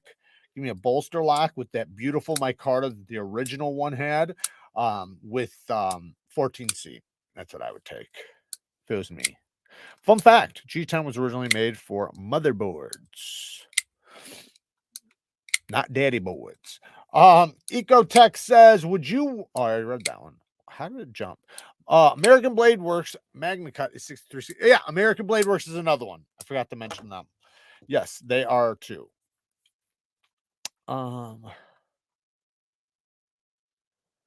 You will be high on the pot. Debating on Monocala with 14C28 and compound ground. Stasa reviewed, but carbon fiber $26, or Remet with micarta that has a button that pushes liner lock $36 on sale.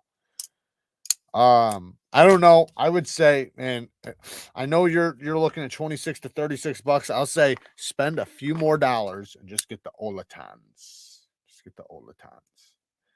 You could get multiple blades. You're going to get a titanium frame lock. Oh, so beautiful. But yeah, otherwise, you know, like if you're wanting to do, like if you're wanting to do the 26, 35 or $20 to $30, Ganzo's the way to go, man. Ganzo is about as good as it gets for the money.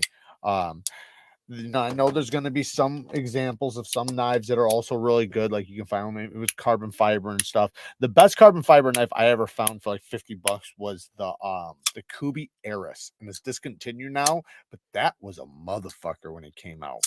When that knife came out, that was the first time I felt a premium knife for a budget price. I had never, like, I had felt like a premium action on a budget knife, but that knife was premium. It had a titanium mill pocket clip, a titanium backspacer, some of the best quality carbon fiber that was slightly contoured. It was very well done, and it had almost like a zero tolerance 0450 blade shape. It was kind of like a large liner lock version of the 0450. Can't stop. Put down my Weenixuzia in. Damn it. Ooh, you got the Damas steel ones. I got it Friday. Love it. Love it. Love this thing. Hell yeah. Good for you on the badass knife, because that is definitely a banger. Good for you, man. Good for you. I hope you use my link to get that son of a bitch. But good for you, man. That's a badass one. Like I keep saying, man, the one thing that's going to rival it is the one that's coming in 5 days. I got it right over here, and it's definitely rivaling it. I'm working at an air show this weekend. We are expecting 300,000 people. Lord help me. Yeah, Lord help you. Holy shit. Another great one for a budget is the SENCUT Watauga. Button lock. This thing is so damn good. They do such a good job with their button locks, man. So snappy, such good action. This is a great example of a high quality, affordable knife. I have a ton of SENCUT sitting over here. The Vesperon is another one that's really good. Let me pull it out really quick. These are under $50. The Vesperon. You know what's even better than I think the Vesperon though is this one. Which this is really good. Don't get me wrong. It's really good. But I think that this one is even better. Got some of my SENCUTs here. The Serene is like the best one you can get, but where is it? Not that one. Is it this one? No.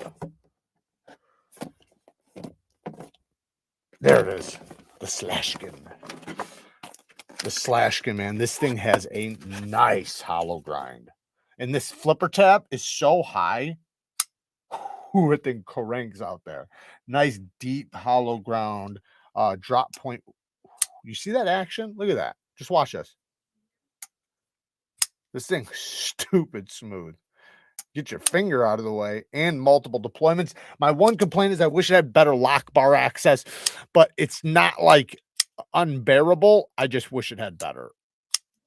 You'll love the Exciton. Yeah, the Exciton's great. I really hope KIZER were to come out with more knives with clutch lock. Just feel sick. They will. They are. They're definitely going to continue that clutch lock series. They'll probably take models that are already existing and change them into a clutch lock version. That's the SENCUT Slashkin, and I do have SENCUT knives linked down in the description if you guys want to check out any of the links down there. Yeah. I'm thinking about making some Lexan scales for my pair of 3. Okay, so guess a bunch of us 50-year-old. Okay, so you guys remember that video I did the other day that nobody watched about fragrances and knives? There was a fragrance in there that I recommended for the Spydercos, right? For the Spyderco guys. Now, the reason why I recommended that fragrance was because Spydercos are so versatile, and the people that carry Spydercos are like, there's so many different kinds of people that I wanted to make sure I got them all. So I tried to pick a fragrance that most men, almost every man in here would definitely like. So I picked Alexandria Game Time, right? Which this is A gorgeous scent, man. Beautiful scent. It's a Creed Aventus Baccarat Rouge 540. Had a baby. They mixed them together. More Creed Aventus, a little hint of Baccarat Rouge makes it a little sweet. It's like a sweet Creed Aventus. But instead of paying $400 for Creed Aventus, you're paying $40. Anyway, so got in my Uber, right? With going to the gas station and then getting dropped off back at home. So two rides. On the way to the gas station, the guy says, "Hey man, I have to ask you, man, what fragrance are you wearing?" And I told him, and he was like, and he asked me like 3 times, like, what was the name of it? What was the name of it? When we got to the gas station, he's like, "Can you let me know the name one more time?" He's like, "Because I'm gonna look it up while you're in there, and if I can't find it, I'll have you help me." And so I told him the exact name again, and he was like, "Because I gotta get this shit." So as I was in the gas station, he was ordering it. And when I came out, you know, he was like, "Yeah, I found it. I ordered it." Think about that. Think about that. The guy smelt me. That sounded weird. The guy smelt the fragrance I was wearing for fucking 2 minutes and instantly had to ask me about it. So just saying, that's how good this shit is. This shit is absolute fire for your money. And I'm telling you, every man in here, it's a masculine fragrance.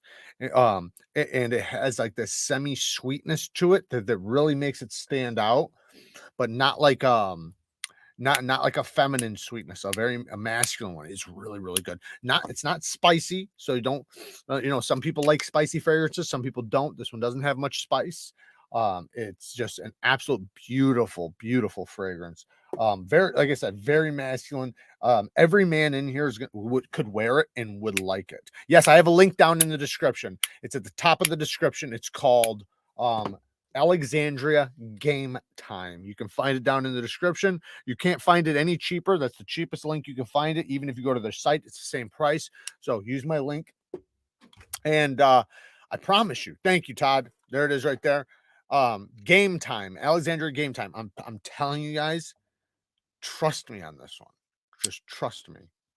This one is an absolute winner. I can't get enough of it. And another thing that's really cool, because some fragrances, you know, they're great for like an hour, you know, or they're great for like 10 minutes and then they get shitty. This just gets better and better the longer you're wearing it, and it lasts, like, I'd say 6 to 8 hours, you know, which is decent. And it probably lasts longer than that, to be honest. It probably is like 10, 12 hours. But the one thing it does do really well is it has a nice sillage. And what I mean by sillage is like what that guy smelled. That guy smelled the sillage. And it's just like as you're walking by, like it gives you a nice hint of it. But it's not like, this isn't a fragrance that's going to punch you in the face. It's not that type of fragrance. It's a nice man's scent. So when somebody smells you walk by, all they're going to think is like, "Damn, that smells good." Like, that's it. Like, they're not going to be like, "Ugh," you know? So it is like that. It's just, and the thing is there's a reason why Creed Aventus for $400 fucking dollars is bought like water. The reason why is because it's such a great masculine men's fragrance. Everybody loves it.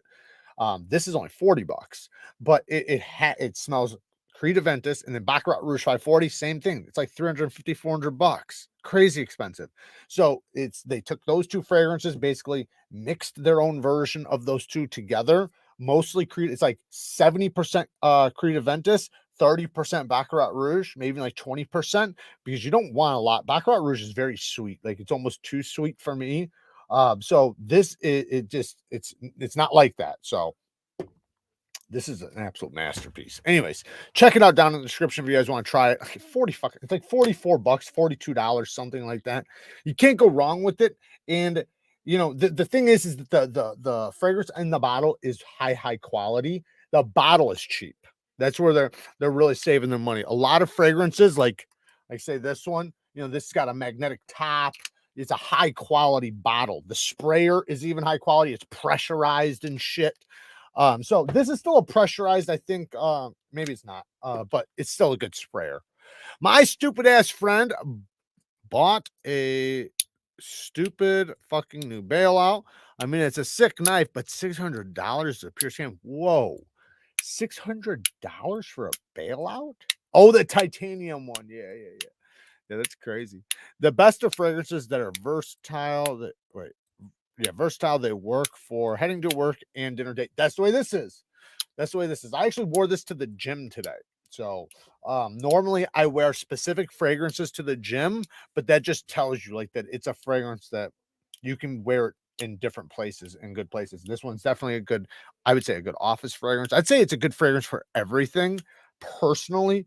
Like I said, I wore to the gym, and I'm very specific about what I wear to the gym. I do not think that you should wear any like specific types of fragrances to the gym. Like I wouldn't wear a spicy fragrance to the gym. There's a lot of fragrances I would never wear to the gym. You just, you're sweating and stuff, so the scent, is a little bit more loud. And it's not appropriate, to be smelling a certain way in a gym. But the freshies, the fresh, clean, like type of fragrances are perfect for the gym. This is a fresh scent, but it's not like the fresh, clean scent, but it's such a fresh, masculine scent that, yeah, nobody would be upset at it.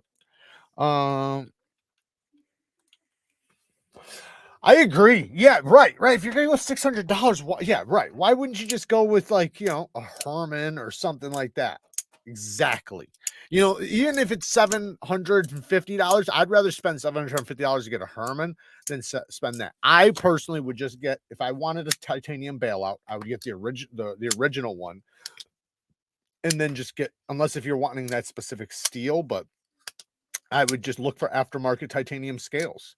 You know what I mean? Like you probably get those for like $60, $80 or something, and then you're saving a couple $100. But yeah, that's crazy, man. Amazon said there was only 3 left. I bought one. If my wife doesn't like it, I'm gonna be mad at you. You can, dude. Yeah, that's fine. That's fine. Let me see.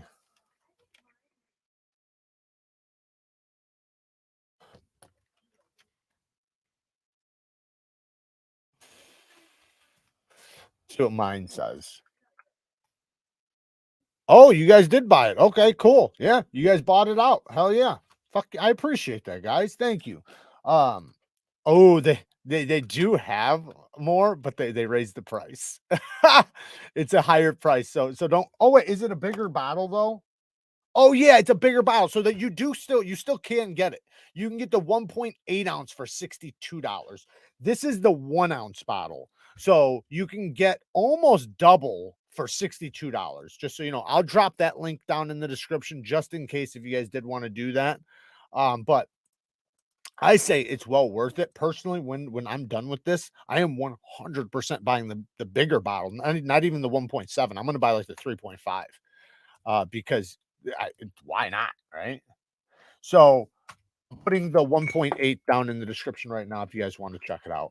But yeah, man. See, I can't even stop smelling myself right now. Hooked couple friends that do construction with a $25 certificate in D2.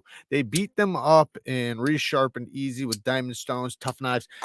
Yeah, I personally think like for construction workers, the best of the best, I think for construction workers is something with a crossbar lock personally. So I think the CMB Predator is like one of the best work knives you can get somebody.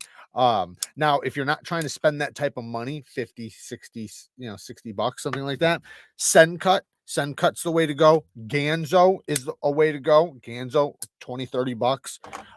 SENCUT, 40, $45. Some of them, you can get some SENCUTs for like $32, $35. Where's it at? The Praxis, phenomenal knife. This is a high quality knife for $44. Yeah, so like there's a lot of great knives for construction workers, but I personally think certain ones are a lot better than others. Obviously, right? But right now, I'm saying that this is the best. The Olitans, link down in the description, because you're getting a titanium frame lock. So when you're squeezing it, it's not going to be as strong as a crossbar lock, but when you're squeezing this, you're making it stronger. And it feels very solid. And the fact that you can replace the blades so easily, come on. And look at how smooth that damn thing is. And then how slicey it is. That's another thing, man. Having this thin geometry, granted, it's not a pry bar. So if they're that type of person, you might want to get them something, more like the CMB. Not that it's a pry bar, but it's thicker. thicker than something like this. But yeah, this one's a good one too. I gave one to my best friend, and he freaking loves it. I also gave him a pair of 3 in Maxace. Yes, the SENCUT Actium, fantastic work knife. That's a great work knife. Tactile can't touch Koenig. My buddy, Bama Knife Guy, went to Tactile today. He's in Texas, so he stopped in at Tactile. I gave Michael a call over at Tactile and asked him if Bama Knife Guy could swing through if they were busy or not, because, you know, I had his phone number and everything. And he was like, yeah. He's like, send him on through. He's like, we're getting prepared for Blade Show West. He's like, so we're kind of overwhelmed, but he's like, yeah, if he wants to come through, I'll give him a little tour or whatever. So he got to go in there and checked out that new knife that they got coming.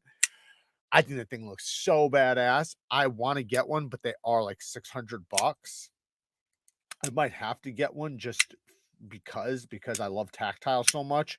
But that is, you know, that is pricey. It's, you know, granted, there's a designer. It's contoured titanium. It's got a feather pattern on there. Like it's like a titanium. It's called, what's it called again? The archer.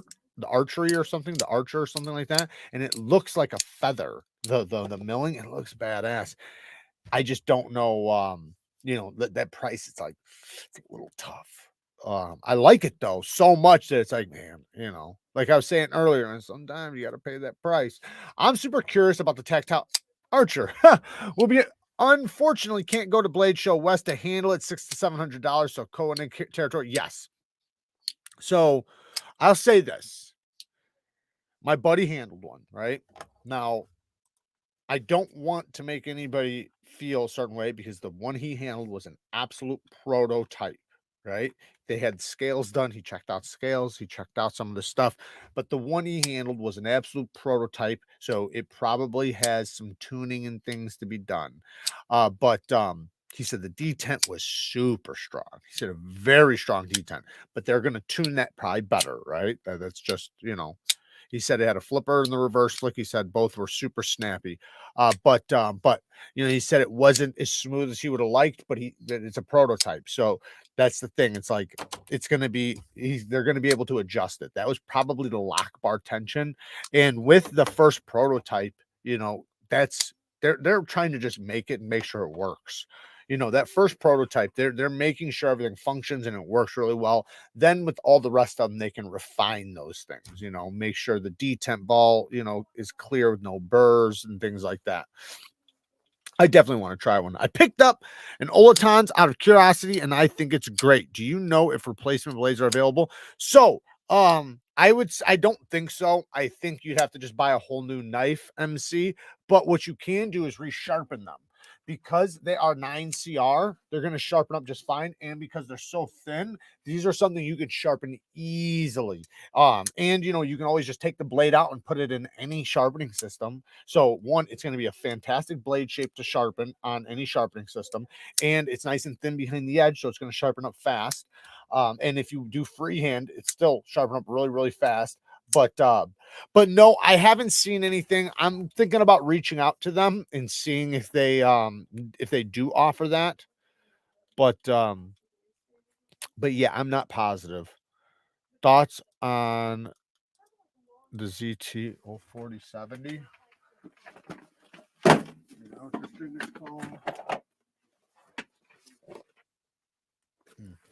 No, it's not. I don't know. What the 0470? I forget which one that one is. Moderators, rhinos, or Democrat plants. If you could do the Olitans on the members live sharpening, that'd be great. Maybe I will do that. That's actually not a freaking bad idea. Because where the heck did it just go? I literally, oh, sorry. Because that, like I said, it's so thin. Yeah, it's going to sharpen up really good. And I have two different blade shapes to sharpen here. I got the drop point and I'm going to call it a sheep's foot, but it's like a utility blade, which is cool because you have the drop point, which is not like a high tipped drop point. So it's a great drop point. And you have the serrated blade, obviously. Now, the serrated blade is you're probably not going to resharpen that, but the drop point You know what? You want to see me swap it really quick? Watch how fast this is. Watch how fast this is. Wham. Wham. Bam. Bam. That's how fast it is. And it's already done. Now, it's a drop point. And it's a good looking drop point, I got to say. Center with the pivot. Oh, it's damn near perfectly centered with the pivot. I think the tip is slightly lower than the center of the pivot. So even better. Holy shit. I thought the it had a little bit bigger belly. That thing is a beautiful. I'm leaving the drop point on there. That's a beautiful drop point. Perfect drop point. Sure. Yes. Here.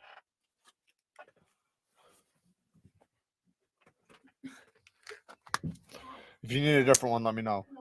Yeah, that looks beautiful, man. And you could lower the angle down really low on this and make this thing just like hair whittling, especially how thin it is. This Kara's trying to sabotage our lives. See that? Jared, have you tried the Roxxon one with replaceable blades or the cold steel click and cut? I do have the cold steel click and cut.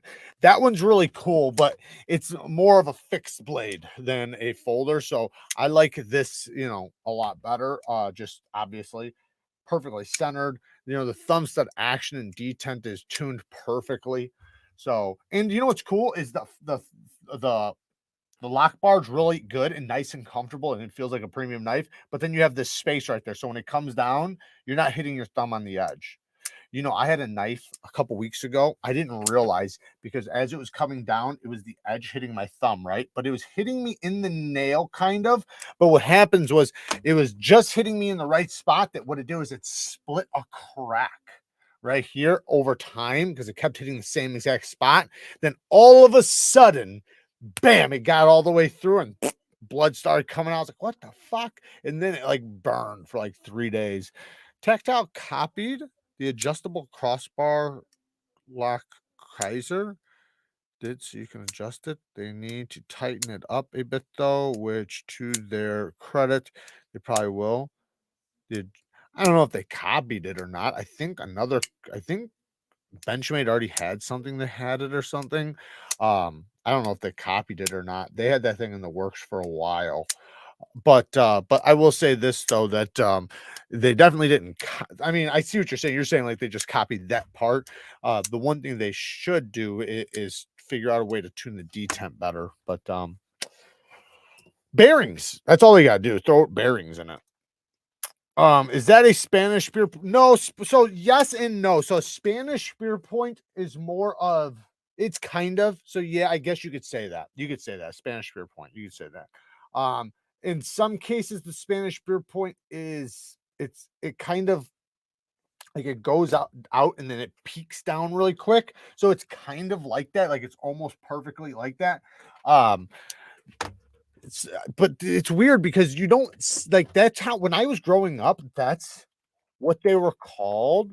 But now, like, you don't see them the way they used to be. So I don't know if like they're just like catching a new name, like a low tip drop point. But here, I'll show you what I always thought a Spanish, because and I'm not talking about a Spanish dagger, because that can also be mistaken for, you know, let me see if I can find one. Oh, I should have put knife.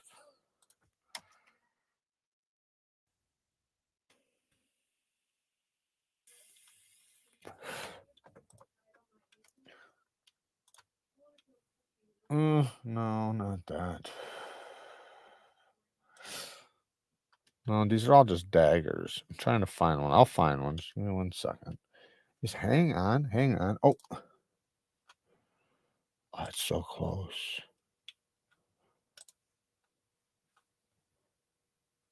Yeah, that's pretty close right there. Give me 1 second. I'm just trying to find a better example. But yeah, I mean, it's pretty damn close to what we're looking at on this thing. So Man. There we go. There we go. This is more of, yeah. I mean, it's an okay example, I guess. It's not the best. Normally I find a lot better examples, but this is just one example. If I can find it. This guy right, oh, shit. That guy right there, the big one. Let me see if I can find a different one. But it's pretty much that, you know.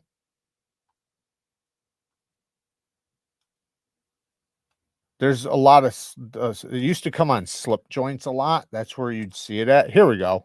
This is another good example of a Spanish spear point. This is actually almost a perfect example of what I would call that. But that's how I grew up knowing it. Oh, there we go. There's another one. That one's got a really low tipped one. But you know, sometimes some people would just call them just a spear point. You know, you don't even have to put the Spanish in front of it because so, you know, if the pivot, if the tip is center with the pivot, that's a spear point. If sorry, not exactly. It is if the spine and the edge do the exact same thing. So a spear point is the spine and the edge do the exact same thing all the way to the tip and meet in the middle, which would be center with the pivot. That's a real spear point. Now there's bayonet blades, which are very close to that. A bayonet, I have a bayonet somewhere. I should have pulled out a bayonet blade shape, but a bayonet, you guys know what a bayonet looks like. So a bayonet blade shape has a lot, has a shape like that too. Vu sent me a KIZER drop bear, and the micarta is really nice. I'm wondering why sometimes it's super nice and fuzzy feeling, and other times it feels like plastic from the same company. I don't know, but I know I personally like KIZER's micarta. They use some really good stuff, and I do like that. I've heard that they're getting it either from America or England or something like that. But anyways, they got some decent quality micarta, but they use different kinds though. They do use all different kinds. Now I noticed that what happens is some of their micarta, it'll be furry at first, but after you've really used it and abused it and really gotten your oils in there, then it gets a lot more dense and less furry. So it might be that. What's up, humans? What's up, Lace? Got the Merc. Oh, you got the workshop roller. Angle 20 goes fast. Trying to recreate a 15 angle is a chore. That's the way it is. That's why I said, like in that video the other day when I was saying how you can sharpen a knife very fast. My trick was use a high angle. That doesn't mean it's dull. That doesn't mean it's not going to be super sharp. You can put a high angle edge and have it super duper sharp and cut very, very well. And it'll make it to where it takes a quarter of the time to sharpen. But when you start doing 15 degrees per side, you're talking about a lot more steel. There's a huge difference from like 25 degrees to 17, just like there's a huge difference from 20 to 15. That's a lot lower of an angle. So you're cutting into, because like when you do like say a 20-degree edge angle, right? The edge angle that's probably already on the knife is probably between 22 and 25 degrees per side. In some cases, 30 degrees per side, but usually about 22 to 25. So getting down to 20, you're not having to remove that much steel. You just have to remove the little top layer at the very top of the edge bevel. When you go down to 15, you're moving up the edge bevel a little bit. So now you're sharpening a lot thicker steel, and you have to cut all that steel out to get down to, you know, the angle. If someone threw it at you and stuck it in your heart, it's a spear point. Paper micarta versus canvas micarta. I personally am not the biggest fan of paper micarta. There's some examples where it's like, hey, big brown bears in the house. Edge rollers gimmick. I don't think so. I've got multiple of them and they work extremely, extremely well. Now, here's the thing and this is who I recommend them for, because I don't recommend them for everybody, right? Guys like me and you, Big Bear, we freehand sharpen. We don't care. Like it's not for us. It's for grandma, it's for grandpa, it's for Uncle Ernie or whoever. Like it's for the guy who will never be able to learn on a fixed angle system or a freehand system. Granted, you can always say like, well, they just should, right? Yeah, but they're not gonna. So this takes that out, and anybody can use it quick and fast. I've used 3 different kinds that all work extremely well for kitchen knives. Not anything else, for kitchen knives though. So it's like for grandma could easily sharpen up any one of her kitchen knives in minutes. And that's who it's for. And it takes away the learning curve, because in order to use a fixed angled system, even with a fixed angled system, there's a large learning curve. You know, with this, there's almost no learning curve. It's so simple to use. But story today, yeah, we can do story time before we get out of here. Let me think about one, because I didn't have one planned, but I will definitely get one. Stories are for groups that hit the damn like button. Yes, it is. Dogo Argentina says, hello, how are you? I wanted to ask you, if you only had $100 and a few purchasing options, which one of these 3 would you buy? Cold Steel 8015 Light, Spatterco Tenacious, or Kershaw Emerson? Probably the 8015 Light. It depends, because I mean, if you're wanting like a work knife or something for like just EDC, the Tenacious. I wouldn't go with the Kershaw Emerson personally, unless if you're wanting like a combat knife or something, because that's kind of what that's for. The Cold Steel's a good knife, but you know, it's thick, it's a robust knife, it's not slicey at all. The Tenacious is probably going to be the best user out of the 3. So but story time. Okay, so I got one. I'm lazy, that's why I roll. Works for me too. Yeah, it's not even about lazy. I mean, yeah, I guess it is about laziness, but a lot of people just are not willing to. Like, I can name so many family members right now that would never ever learn to sharpen a knife. Right? These guys will can use every tool like in their arsenal, but they don't know how to sharpen a knife, and they never will. So like for them, man, it's just perfect for them. And granted, yes, they are expensive. That's the downfall, is I do think they're a little bit overpriced. So I think the one from Workshop should be 110 to 120 max.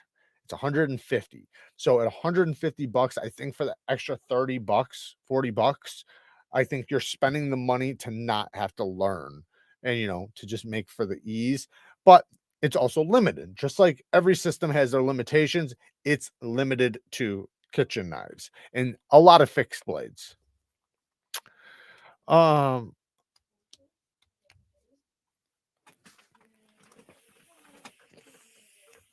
Wondering if you heard of the company Petrified Fish. Yes, I've had one for 2 years now, and for a budget knife, they're fantastic. Yeah, I've got tons of videos on Petrified Fish. I actually just did one the other day that didn't do very well, but most of them do well. Most of them are really good. I do like the majority of the ones that I've tried, you know, and tested. They're a very affordable budget knife. They do decent quality. They got good action. But yeah, there was one the other day that that kind of shit the bed. Got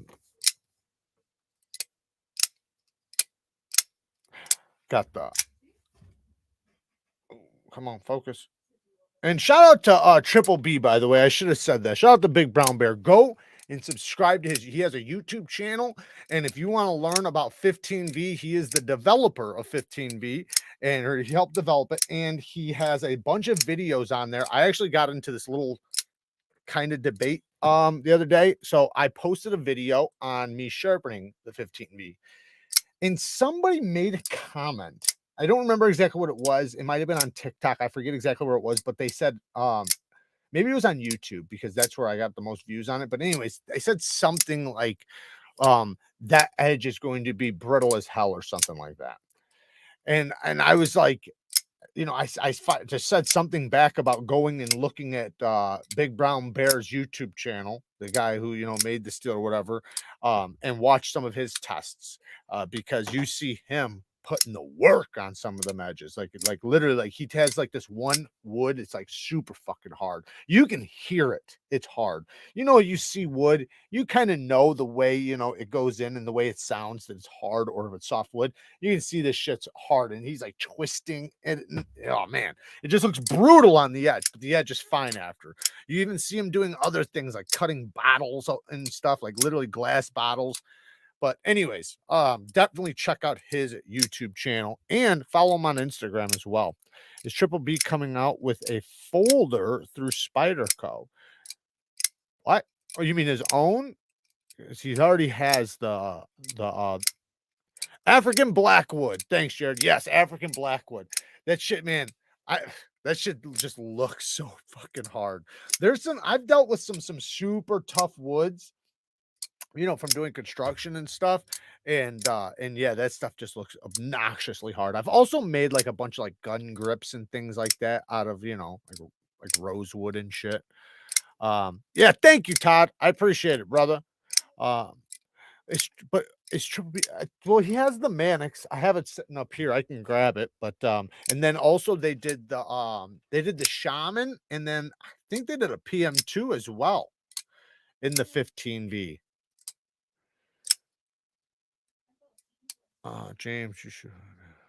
Yes, I submitted a folder. Okay. Eric said the 15V collaboration would be first. That's awesome, man. Good for you, man. That's fucking badass. Good for you, man. I love hearing that shit. I love watching people in this community just succeed and do very, very well, man. So shout out to you. And I can't wait for it to come out. I think that's badass. I'm curious what locking mechanism it uses, but I know you might not be able to say certain things right now. So I'm not going to ask you 21 questions about it. I'll just wait to see. But I love to hear it. I absolutely love to hear it. Yeah, I thought I heard he's going to have a collab with Spyderco. Have you checked out the KIZER Miltaw? Yes, I have a video on it. And yes, it's really good. The Miltaw is a badass. You can go watch my video on it.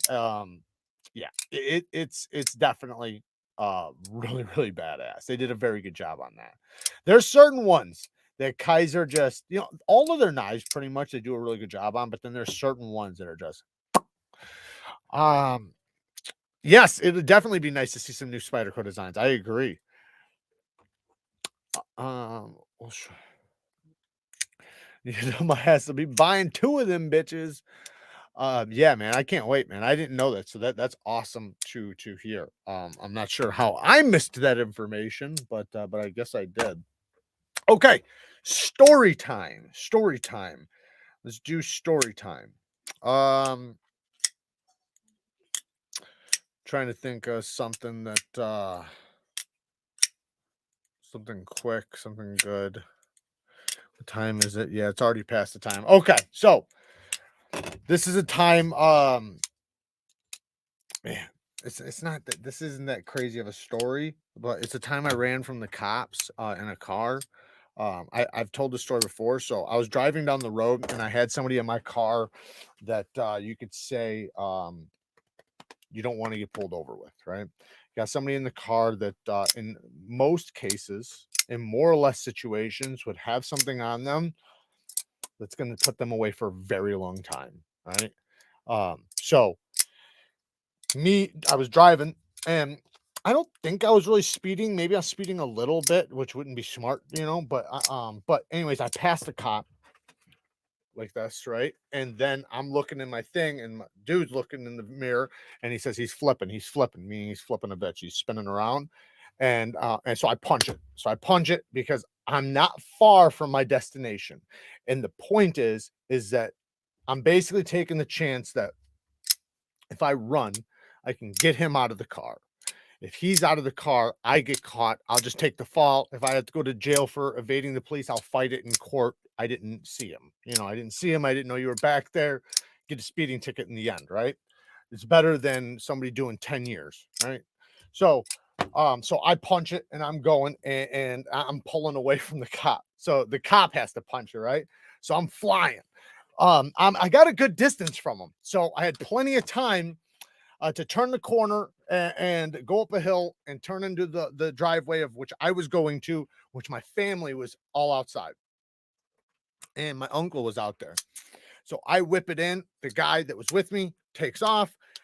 I get out and I start walking. And then here he comes. He pulls up fucking freaking out, right? And my uncle comes out and he's like, what's the problem? You know, and then the cop just looked at my uncle and goes, oh, son of a bitch. I should have known it was one of yours. That's what he said to him. And And I didn't know at the time, like, if it was that a good thing or a bad thing. But then my uncle starts bullshitting with him, and you can see my uncle's got a relationship with the guy to some extent. So he points at me. He says that little son of a bitch seen me turn around on him and started trying to run from me. And I was like, I didn't see you. I just started playing stupid. But yeah, I got lucky. I got very lucky that shout out to my uncle.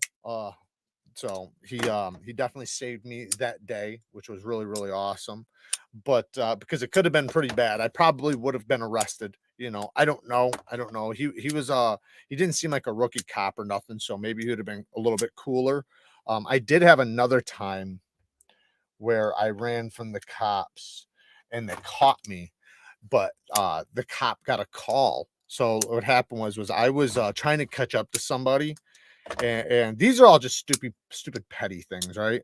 This isn't like a serious thing, but I know it sounds serious when you say run from the cops, but it really wasn't that serious. So I'm trying to catch up to somebody, and somebody's on like a main road, right? And I'm on a side road, and I got to catch this person. So but the problem is every road there's a stop sign. So I punch it and I'm flying through these stop signs. Grant, I know it's stupid. I'm not saying it was a smart idea. It was a fucking horrible idea. I should have never did it. I could have hurt somebody. Of course, like it's just dumb. You're young, you're stupid, full of testosterone, fucking everything's pedal to the metal. Anyway, so I'm flying through these damn stop signs, and then there's a cop. I pass him, and I'm like, son of a bitch. You see, he turns his shit on. He starts coming because he's like hiding, waiting for people. So now it's like, well, I'm already here. So I'll go faster. So I punch it even harder, right? So now I'm really flying, and I see him turn the corner, but like now I'm like already a couple blocks ahead because I was already going fast, and now I'm even going faster. So I pass another stop sign. I just keep passing. Don't even hesitate to stop. I'm just flying through them all. I'm shutting. By the way, It's nighttime. I'm turning my lights off and making sure I don't see lights coming. Let me just be clear. So what I'm doing is, as I'm just ripping through the fucking neighborhood, I'm turning off the lights. Granted, that's not going to tell you if a kid's walking out, but it tell you if a car's coming. So, and then I pop them back on and see there's not a car coming, and I just keep going. So I was flying through them. Well, I knew the cop was chasing me, so my biggest chance was I had to get to the main road. If I got to the main road, I could probably get away. They probably would never be able to, tell, like, or be able to catch me. So I turn the corner on one of the roads, right? And he can see way ahead which one I turned on. And I fly down the road and I get to the main road. And then when I get to the main road, it's backed up with traffic, completely packed. I can't do shit. So he gets right behind me because now he's caught up. Like I can't even get out. The cars are so backed up, they're blocking me from getting out. And the only way I could is if I start doing some real stupid shit. I can't pretend I'm not running from the cops. If I do what that, right? You can kind of say you didn't know they're behind you, you weren't running from them, if you stop right then. So he gets behind me, obviously, pulls me over, and then comes up to the car and he's fucking snapping. Like he's so angry. And he blames me for running like 11 stop signs or something. And I was like, no, I only ran one. And he got a call on his thing, like right then, for like shots fired or something. So he runs back to his car, and this is so fast. I couldn't believe. I don't know how he wrote this ticket so fast, and it was just all scribbles. He comes back and fucking throws it in my face and just takes off. He was like, "You better go to court," and fucking takes off running. When I got it, oh no, sorry. He was blaming me for 7 stop signs or something like that. I said I only did 1, and then he came back and on the ticket he wrote 11. Like he was almost like smart ass. Now I'm giving you 11 since you want to lie to me, right? So he gives me that ticket, and I'm like mind boggled that like I'm not being locked up right now. Like to me, I'm like, this is the whole time I'm thinking like I'm fucking going to jail right now. Like, and the shots fired or whatever happened saved me from getting him to leave, which was just so crazy how that happened. But anyways, I went to court. Now, when I went to court, I could prove that there wasn't 11 stop signs on that road from the distance, where I was, where he's seen me, because he said, I seen him on this road, blah blah blah blah blah, right? And from that road to where I got to, there wasn't 11. There was literally 7. So he was right. He was right about the 7. So I got it dropped down to, they like basically tried to get me to admit to a couple. So I admitted to a couple, and it was just a passing through stop sign ticket rather than running from the cops and all this other shit. So I got blessed. I got very, very blessed. So thank God on that. Because I know people that I know people that have ran from the cops and while I'm getting into serious accidents, people that have been hurt really bad, even people that have died from the shit. So, awesome member almost got caught with a pound in my bag on a motorcycle. Luckily, he didn't search me, just played nice with the poo poo. Yeah.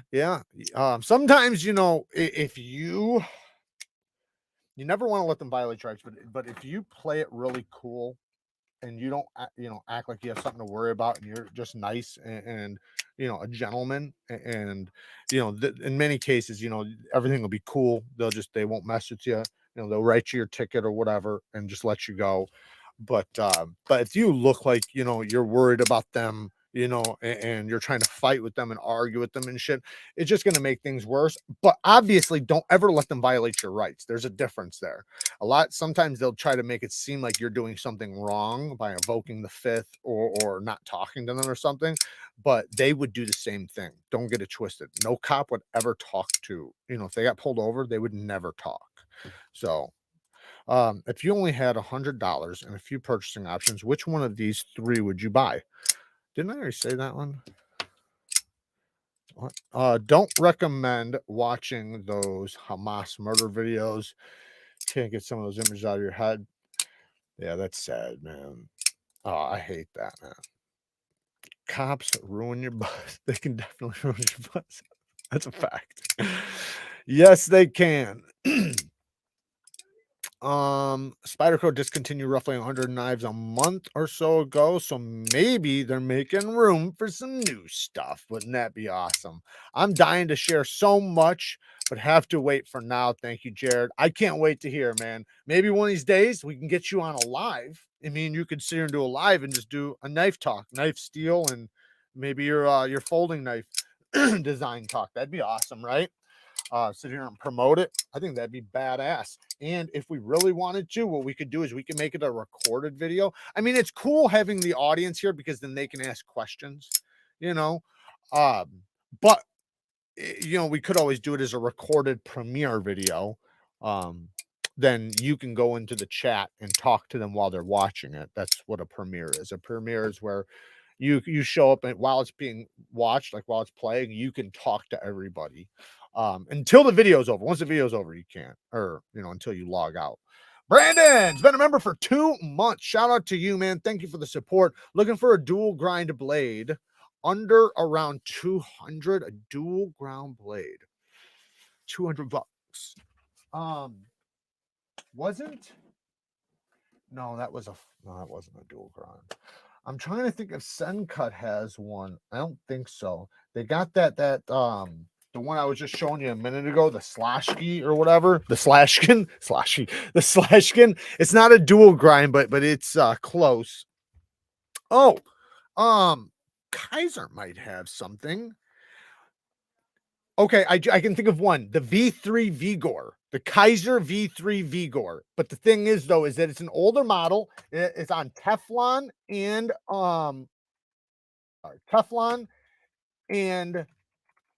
phosphor bronze washers. It's really smooth. But it's not a large knife. It's a smaller knife. So I don't see it on Amazon yet. Let's see if there's anything else. But I'm pretty sure they might have another knife. Oh, here's another one, the Mad Tonto. The Mad Tonto, you can use my KIZER link down in the description and just put in KIZER Mad Tonto if you want to see a picture of it really quick. It's really good. I actually have one. I don't have it right here, but I really like it. It's definitely one that stood out to me. This is the Amazon price, so you might be able to get it cheaper on. There it is.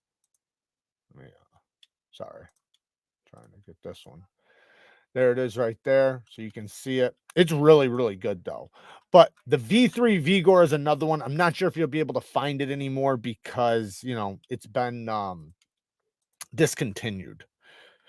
But yeah, KIZER's, thank you, Todd. The KIZER Land, another one. Thank you, man. Big Jimpin. Shout out to you. The KIZER Land. Yes, the KIZER Land. That's a phenomenal dual ground knife. And that one's a drop point or a Tonto. You can get one of the two. Check out, use my link. Another one, Cold Steel has some too. So yeah, there's some out there. Like you can, like even the new I believe it's a dual grind. The new 8010 with the Tonto, I think has a dual ground. It depends on what blade shape you want, but the Mini Paragon, there's another one. I got that one pretty close by. But that one's a bit obnoxious though. If you want the obnoxious, because it doesn't look like a mini, but it's called the Mini Paragon. It's pretty cool. But no, I think the LAN is what you're gonna want. So check out the KIZER LAN, the KIZER LAN. What a badass knife. Running from the cops is its own buzz. That's for sure. Yeah, question that plaque everyone like. What? What? Okay. Don't recommend. Oh, I already read that one.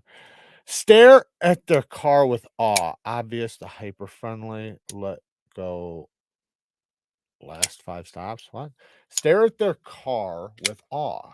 Obvious, like hyper friendly. I'm always hyper friendly off the bat. Like, don't get me wrong, I've been known to be a fucking asshole, so I want to be clear. Of course, I have been, and that's what Kara's always worried about. Like when we get into interactions, that I'm just gonna be a fucking prick. And because I have done that. Don't get me wrong, I have done that many times. But most of the time, I want to be clear. Most of the time, I'm a sweetheart. I'm a really nice guy. I'm a gentleman. Yes sir, no sir. Like I watch my P's and Q's. Because I know what can happen, but I just don't allow them to violate my rights, right? I don't care what they want, what they whatever, right? That's me protecting my rights. That has nothing to do with me being I'll be a gentleman about it.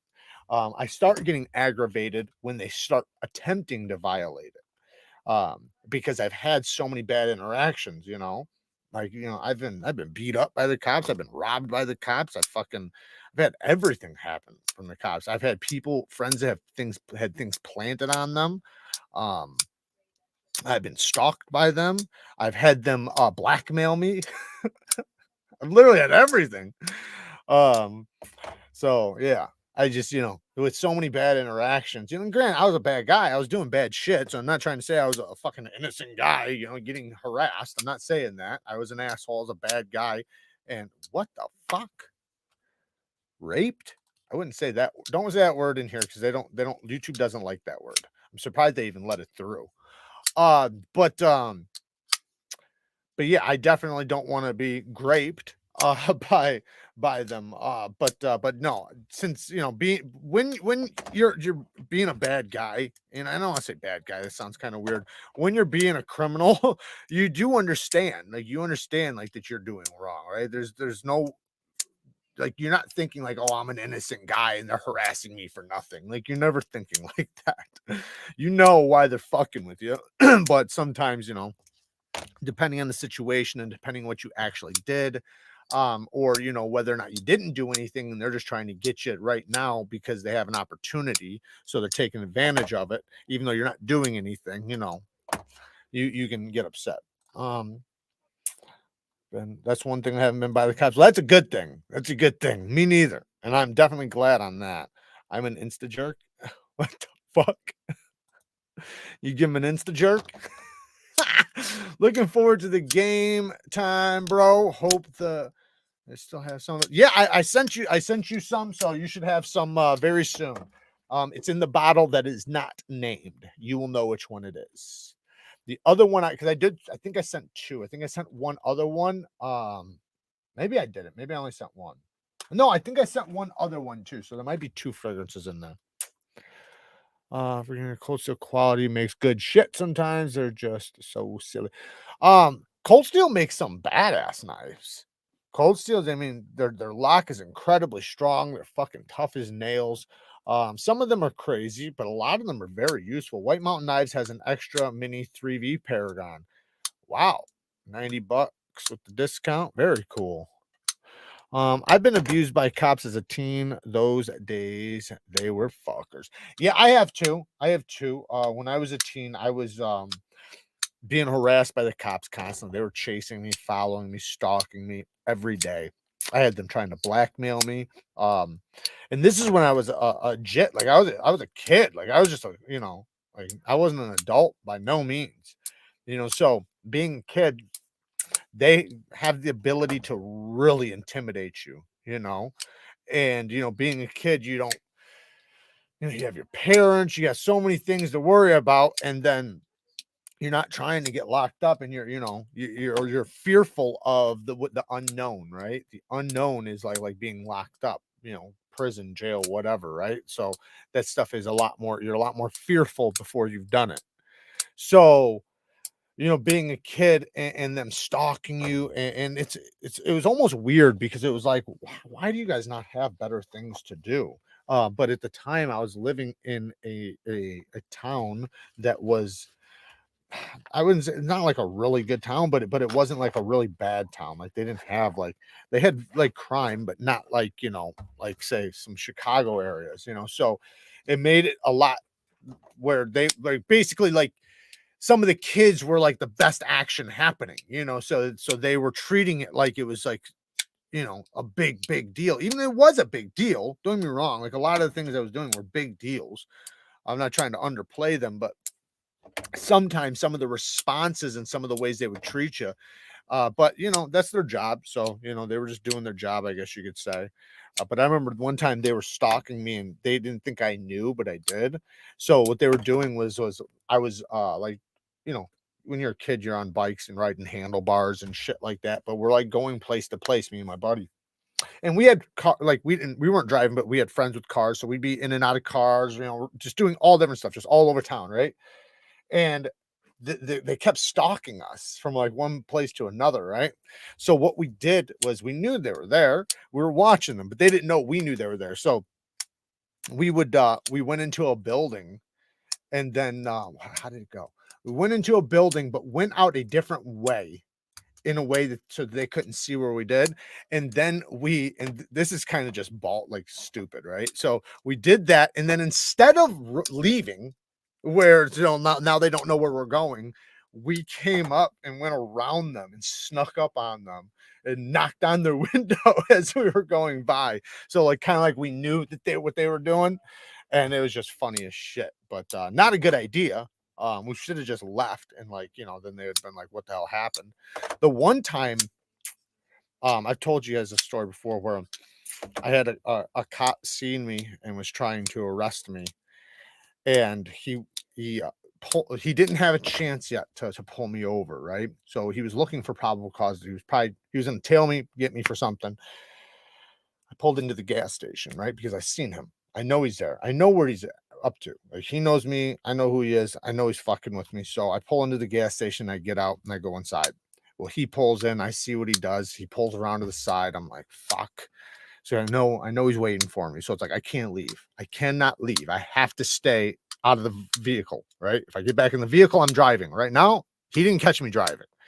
So anyways, I'm inside for so long. He gets pissed and he comes in there, right? Well, at the same time, I'm coming out. So he pretends like he's going into the gas station, because once he sees me, he's ready to just bust me. But he doesn't want to bust me. He wants to catch me for driving. See, then he has a reason to bust me. Right now, he doesn't have a reason. So he's trying to find a reason. Anyway, so we pass each other, right? We pass each other, and I go left, right? My van is right in front of me, but he doesn't see that because his back was turned walking into the gas station. I go left to the bathroom, and then he comes right out after and goes to his car. He's thinking I'm in my car. So now he's really pissed because he's like, where the fuck did this guy go? I went into the bathroom to get rid of everything I had on me because I had bad things on me. So I'm flushing shit, doing whatever the fuck I have to do to get rid of shit. And knowing what's about to happen, right? So then, I waited it out, and it's like, all right, I can't sit in here all night. I'm gonna have to fucking, face this, right? So I'll get out, and he's pissed now because like now he's wasted so much time, and so he sees me when I walk out. He fucking comes because now he's like stalking the gate, like walking around looking for me, like what the hell is going on? As soon as he sees me, he's like, "Put your hands up."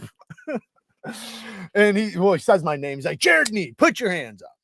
So, I put my hands up, and he fucking comes after me and starts saying that, you don't have a driver's license. You're not supposed to drive. You have a suspended or something like that. You're not supposed to be driving, blah, blah, blah, blah, blah. I was like, I'm not driving, yada, yada, yada, all that shit. And he's like, bullshit. I saw you pull in here. I was like, what? I was like, did you pull me over? And he knew where I was going with this. You didn't pull me over anyway. So regardless if you saw me driving, you didn't pull me over, you didn't have a reason to stop me, I didn't do a traffic violation or anything like that. So how would you know, like without you? Anyways, doesn't matter. The point is that what he did was he wanted to search my vehicle. That's all he wanted. He literally didn't give a fuck about me driving with no license. That wasn't the point. He just knew that was what he could use, right? He wanted inside my vehicle. So what he did was he was like, I'm towing your shit. He's like, and I'm arresting you. And he's like, but I'll tell you what. He's like, I will let your van go without towing it, which is going to be over $500. Where I was at was an area where no matter what, standard $500 if you get towed. And then every day it goes up. So he's like, and he's like, I'll let you call somebody and let somebody come pick up the van if you let me search it. And he's like, I'll tell you, he's like, as soon as we take it to the tow yard, he's like, I'm gonna tear that motherfucker apart otherwise. And I have to start weighing the options. Do I let him in? Do I let him in? Because if I let him in, there could be something in there that's not good. And I knew there was one thing. There was one thing in there that had the potential to be hot. And I knew it was from my dad and stuff. So like I knew that there was the potential, but there was very low likely that it was ever called in or anything like that. So it was like a generator or some shit. Anyways, but he he's saying he's giving me that ultimatum. So I'm like, fuck it. I'll let you search. Because I started thinking about there's nothing in there. I already got rid of everything. The only thing in there is that one thing in the back that if and I'm thinking he's probably not even gonna run the numbers, on the thing. I was wrong. But so he allowed me to, I called my sister and told her to come pick up the car. I'm going to jail, whatever, blah, blah, blah. But because I let him search, he actually gave me the ticket, didn't tow the car. He actually let me leave, I believe. I don't remember. Maybe I did get arrested. I don't remember. But when he tore apart the van, he got to that thing that I was talking about and started running the numbers. And I'm just sitting there thinking like, fuck, like, please don't come back hot. Please don't come back hot. So I know it is hot. So please don't come back hot, So when you run the numbers, it's going to come back stolen or not.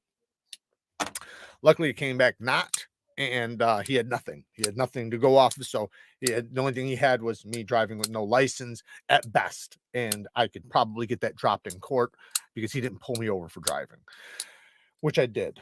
I believe I did. Anyway, so it wound up working out, but it got a little sticky. But hey, man, I mean, sometimes a little bit of blackmail will work out in your favor. Sometimes, usually not, but sometimes you're lucky. And that time I did get lucky, and I think I went home that day. I don't remember. I'd have to ask my sister. There's been a few times I've actually been arrested with her in the vicinity, so she would remember. I just have so many different memories that sometimes I mix them. But when story time is running, chat listens. That's hilarious. Scared to death. 6'4" black hustler with knee-high black boots gave me a cigarette, left me alone. The good old days when we were more afraid of our parents than the cops. Right. I remember the first time I had to make that phone call when I was a kid, because I was so young. That's the thing, you know. It's different when you're an adult, but when you're a kid and you got to make that phone call, Mom, I'm in jail. Dude, it's like the most horrifying feeling. Like, it kills you inside, especially with my mom, because my mom is an absolute fucking angel. So because my mom is such a sweetheart, like, I can't express that enough. My mom is like the perfect mother. She's just such a sweetheart. She's an angel. She has my back. Like, she's just 100%. I trust just about anything with my mother. Like, my mother is a G. She's awesome. And so to call her, I know she's not going to be mad. She's going to be hurt. And I hated that. The old man, my dad, the only thing he cares about is what'd you say. I remember that the first time I got really pinched, and he's like, what'd you tell him? I was like, nothing. And he's like, good boy, you know. He's like, I always told you. He's like, as long as you don't, as long as you keep your mouth shut, everything will be fine. That's what he always told me, So that was the only thing he was ever worried about was, keeping my fucking mouth shut. So, anyways, guys, I love you guys. I appreciate you guys hanging out with me and listening to story time and using my damn links. Like I said, my Amazon link right now, I'm making a little bit of extra money for the next couple weeks. So if you guys are kind enough to use it when buying anything, whatever the fuck you buy off of Amazon, I know we all buy shit off of Amazon. So, but I have a ton of other affiliates. If you're going to buy knives and stuff, there's knife dealers and shit down there too. And a lot of them are on Amazon, but yeah, guys, everything from this video pretty much is linked down in the description somewhere. I do appreciate you guys hanging out with me. I appreciate all the super chats. I appreciate all the new memberships, and shout out to all the members. We just dropped off the giveaway stuff we did for the members. We do have a Patreon giveaway coming up soon. Even though we just delivered those too, but we got to do that soon. So stay tuned for that shit if you're a Patreon member, or we are going to be shutting that down and moving everything to memberships though soon in January. So just so you guys know, the Patreon is going to close down, and we're just going to do it all on the memberships here on YouTube. So just, that's not going to be till January, but just giving you guys a heads up. Work hard, stay tough. Until next time, peace.